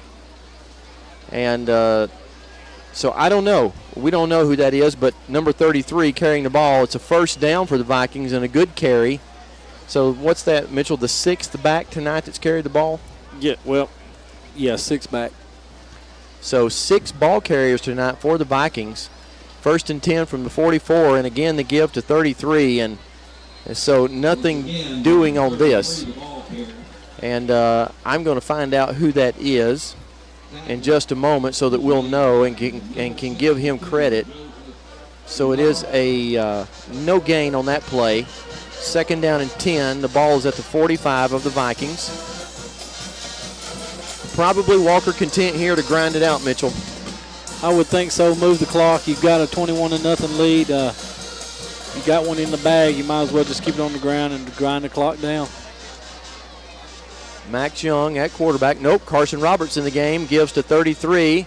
And 33's got a couple of yards to the 47. So Carson in the game, the freshman, playing sooner than he anticipated, I suppose. And Coach Holliday playing Carson maybe a little sooner than even he anticipated. Though I know that the coaching staff is very high on Carson Roberts. And I fully understand that. Having been his teacher and coach, I understand that completely because he is a young man with great potential, a very hard worker, very bright kid. And as I said, the future looks good for Walker at the quarterback position. Here's Roberts rolling right, throwing, and that ball sailed on him just a little bit. Carson not quite able to get his feet set, and the ball kind of took off. But he was in the right place at the right time and made the right read. A flag's on the play.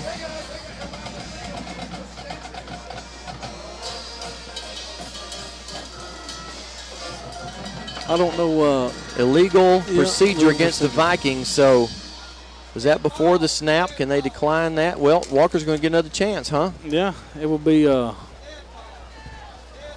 So why didn't they blow that dead, Mitchell, is what I'm wondering. Where was the whistle on that play? You would be you would have thought it would have been a dead ball penalty, and I can hear the coaches next door. The coaches next door don't realize that there was the door got open and you could hear them screaming. They don't realize that there was a dead ball penalty on that illegal procedure. And so I don't know why. And the coach from Springville calls timeout. He wants to know what's going on, and I don't blame him. So we're going to take a timeout. The score 21-0 Walker, 9:53 to go in the 4th quarter. We'll be back in just a moment.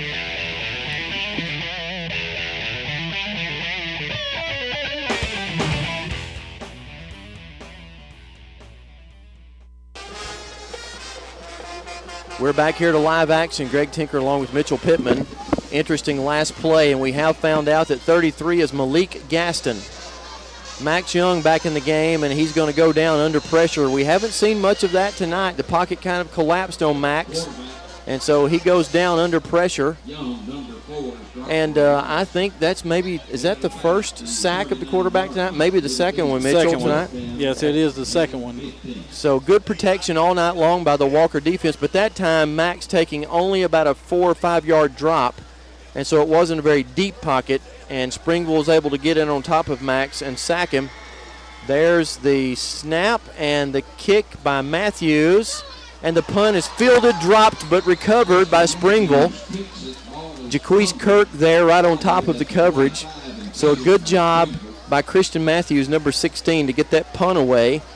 And for no return. So there's been no return yardage tonight by Springville on the punts. Walker's kicked twice, I guess, without any return. 2 fakes, one successful, one unsuccessful. And the way Springville turned around there, I mean, Walker wanted to fake it right there. He had nothing but room in front of him that time. So it's now a 1st and 10 for Springville. They trail by 21. They haven't scored. Pass out into the flat. Springville back looking for room. There's a dangerous play as the Walker back coming in to make a hit, and that was 20. Who is that? 28. 28's Joseph Swanigan. Yeah, came in there with his head down, and that's one of those where you kind of cringe when you see that play as they come in with their head down because they get one of those stingers in the neck hitting with their head down. You got to look at what you're hitting. Pass complete. Was going to be short of the first down by Springville. They had a 3rd down and 3. They gained 2 on that play. So the ball resting now at about the 35-yard line. They need the 36 for the first down. 8:24 to go in this game. And what you would think would be an insurmountable lead by the Vikings the way they've been able to control the football. Defense playing like they've been playing, you would think, Greg, that Springville would not be able to overcome the 21-point deficit. Well, they've got 8 minutes to score 3 touchdowns, and they haven't scored one yet, so it's not likely that they'll get 3 in 8 minutes. This pass out in the flat, and the first down will be gotten by Springville as the Springville back makes it past the yardage marker. And you look at that Walker Viking defense, there's a couple of new jerseys out there now, Mitchell. If you'll call out the names, number 44 on the field. That's Brandon Robinson. 46 on the field. Rick Bueller. And 94. 94's Will Register. So we got some new guys out there. And should be the case here late in the game, getting some of those guys some minutes. This pass across the middle as Register, or Brandon Robinson, I should say, number 44, helps to hem him up. And the tackle finally made by 42. And that is Blake Meacham. Blake in the game making a tackle. Blake's been in the game earlier. Walker now running 4-3 defense. 4 defensive linemen, 3 linebackers, 4 deep coverage. Springville throwing again. And this time Josh Freeman all over that as he reads that and runs wide open to the ball carrier, drops him, or to the receiver. And really, Mitchell, of course, they're down 21, but Springville has all but abandoned the running game. All but, and they're not, you don't sense the urgency to get down the field. You know, these short passes are nice, but if you go down 21, you got to get down the field. So now they're facing a 3rd and 8 from the 40 with 6:54 to go in this game. The fake of the screen. There's a pass down the field, just thrown out of bounds by the Springville quarterback. Now it's going to be 4th and 8. And if you're Springville, you go ahead and punt, I suppose, from this position because you're facing a 4th and 8, and you'd rather the Vikings go the whole length of the field. There's always the possibility of dropping a punt. Wesley Smith, generally the receiver for punts, coming off the field. And going back deep is Jaquise Kirk. So this will be Jaquise's first attempt tonight to field a punt.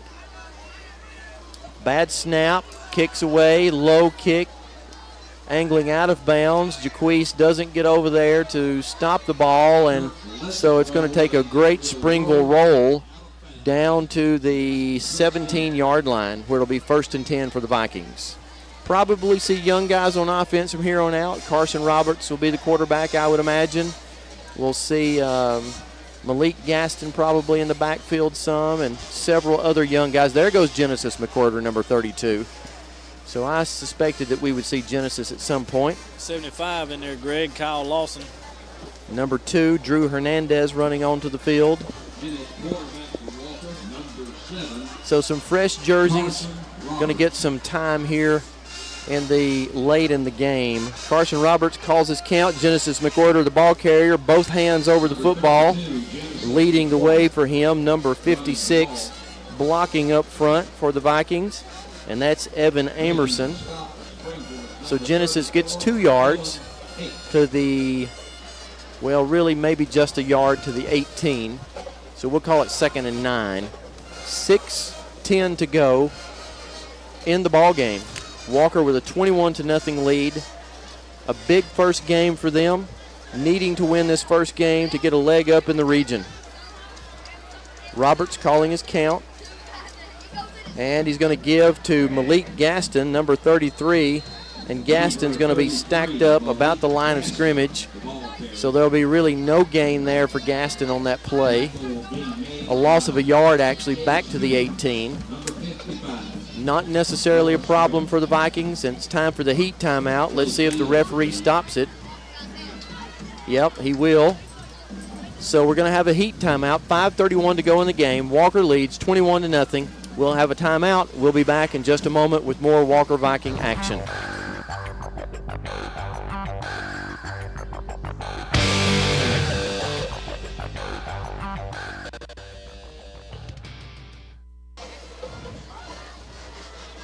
Back to Gambrell Cairo Field. Greg Tinker along with Mitchell Pittman. Walker leading 21-0, facing a 3rd down and 8 as the ball is going to be given along the right side to Brandon Douglas, number 25. Brandon's been an exciting player tonight, Mitchell, especially when it comes to catching passes.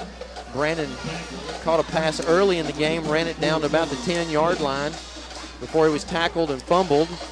And then here in the second half, caught a long touchdown pass from Max Young. So Brandon's been an integral player, big play guy tonight, an unlikely big play guy tonight. Yeah, he's had, like I said, a couple of good catches and one for a touchdown that was right on the money and really showcased his speed as a wide receiver. Well, that play gained about a yard. So Christian Matthews now back to punt, and there's some confusion about personnel. And Walker is going to be forced to take a timeout. 4:35 to go in the game. Walker will take a timeout. With that timeout, we also will take a timeout. We'll be back in just a moment. We're back here to live action. Greg Tinker along with Mitchell Pittman. 4:35 to go in the game. Walker leading 21-0. And barring some absolute collapse, they appear to have their first win of the season against the Springville Tigers. Christian Matthews running the ball over. Good kick. Goes back to the 46-yard line. So good job there by Christian Matthews to get the ball deep out of Walker territory into Springville territory to give the defense an opportunity to keep that shutout alive. And you can see the coaching staff intent on keeping that shutout alive too, Mitchell. As you look across the defensive backfield, you see several jerseys of guys that have been in the game the whole game. There are some new jerseys in the game as well, but coaches want to make sure that there's some maturity enough out there, or enough maturity, that we don't give up a big play here. Quarterback rolling to pass, throws in the flat. Is that picked off? I sure thought it was by Brandon Robinson, number 44. Came close to it anyway. Good coverage over there. Yeah, he just a split second earlier, it might have been picked off, Greg. A lot of guys, young guys playing tonight. There's Brandon Douglas, number 25. Brandon's done a good job tonight. Scored a touchdown. So some guys getting an opportunity, younger guys getting an opportunity. We're not necessarily real big, but we're tough and we're quick. And, of course, I like our effort all the way around tonight. And we've cleaned up those penalties from the first half, too, Mitchell. Don't have a single 15-yarder here in the second half. After having 4 in the first half, that's a big accomplishment. Number 27 with a great tackle there, Jeffrey Guidry. Jeffrey's a sophomore, 5'9", 156. And some of you will recognize that Guidry name, and you'll say, wasn't there a great Major League pitcher a few years back by the name of Guidry from Louisiana? And you'll be remembering correctly. And Jeffrey is a Katrina transplant. Jeffrey and his family moved here from Louisiana, and he is one of those Guidrys from Louisiana. Jeffrey's a great kid, a good ball player, and made a good tackle there. This time the tackle by number 42, Blake Meacham.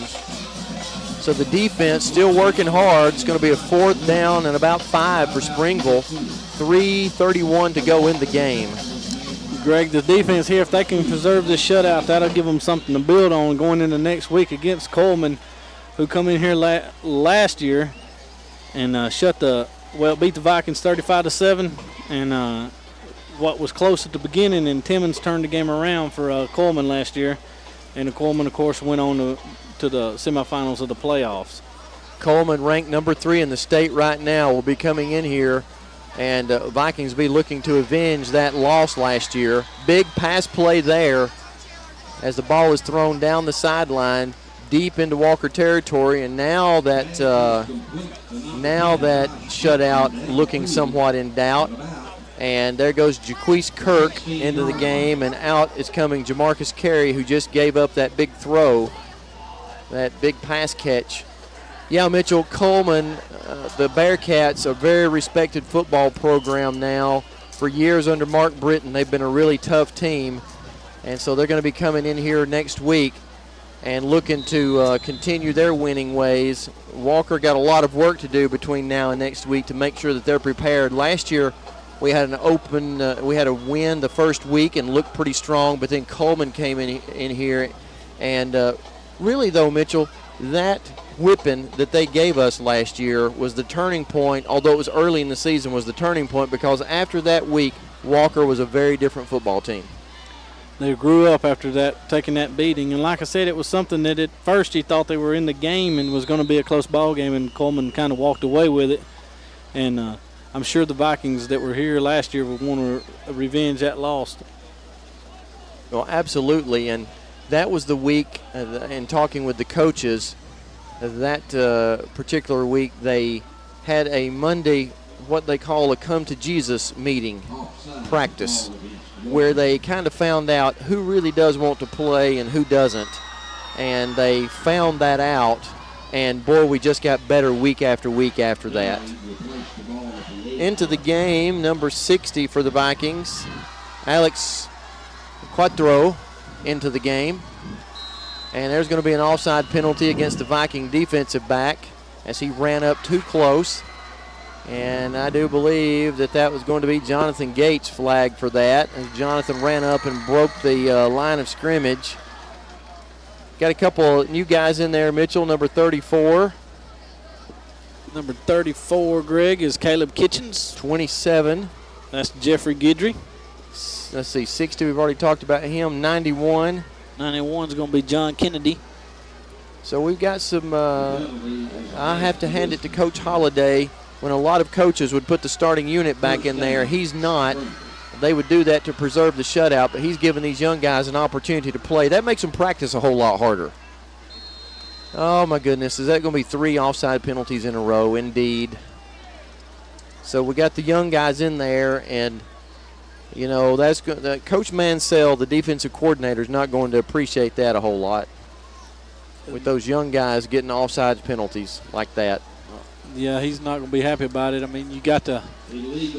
Well, we got 2 in a row, and now it's an illegal procedure against Springville, so we're just kind of bouncing back and forth down there.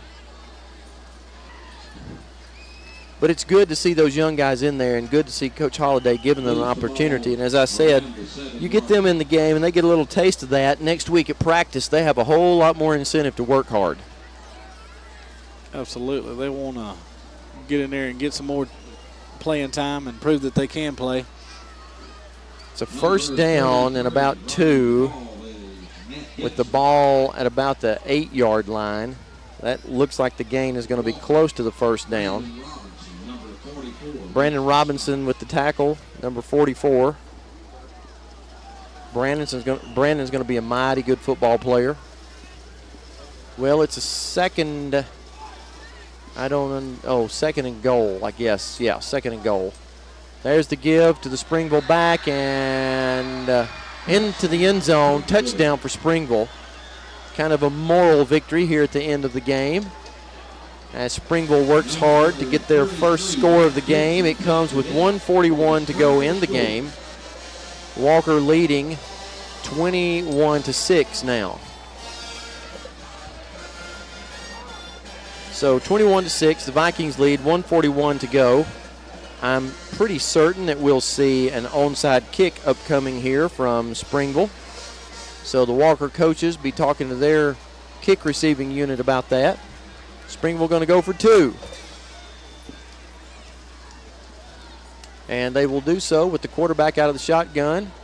Looking, throws across the middle, picked off by the Vikings. Good job there by the defense of the Vikings, and that is number 29, Mitchell. Number 29 is Tyler Culverson. Tyler Culverson.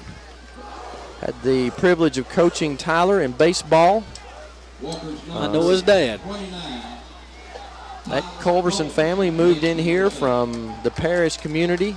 Several of those kids have moved in here and contributed to our program, Tyler being one of them. Jaquise Kirk, another parish kid that moved in and is contributing to our program in a big way. Justin Camplain doing that as well in basketball and baseball. So we're thankful that those dads decided to bring their kids to the city system and to move in here into our program. They've all been great contributors to our program. Yes, and like I said, I knew that Tyler was a good baseball player from what I've heard, and good to see him out here getting some playing time in football. So he'll get the intercept. The 2-point conversion fails. 1:41 to go. Walker with a 21-6 lead, and here's where the onside kick unit's got to be prepared to cover the football, and you just got to be prepared here to take a lick. Grab a hold of the football and be prepared for the pile to come on top. Hang on to the ball because they're going to be coming. They're bringing the hat, trying to knock the ball, dislodge the ball from you. It looks like they got some hands team out there, though. Springville lining up for the onside kick. And again, this is something that both teams practice a great deal.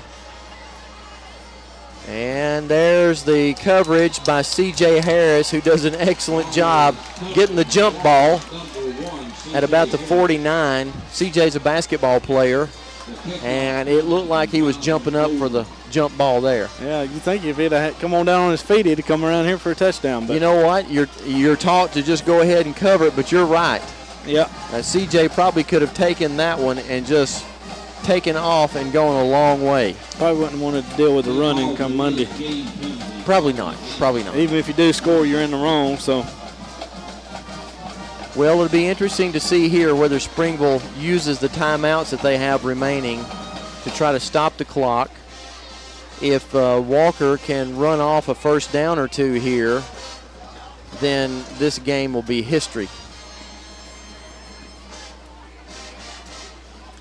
I know the Walker coaches and the Walker players are going to be relieved to get this win under their belt. I mean, you know, anticipation of starting the season, and there's a lot of it there. But okay, what's happening? We got a kick again? There was a penalty flag on back here, dropped deep. I didn't see that. Didn't notice it. Missed it entirely. So. There was a penalty, and I don't know what it was. What was it? It was dropped deep back there. That's got to be an illegal participation.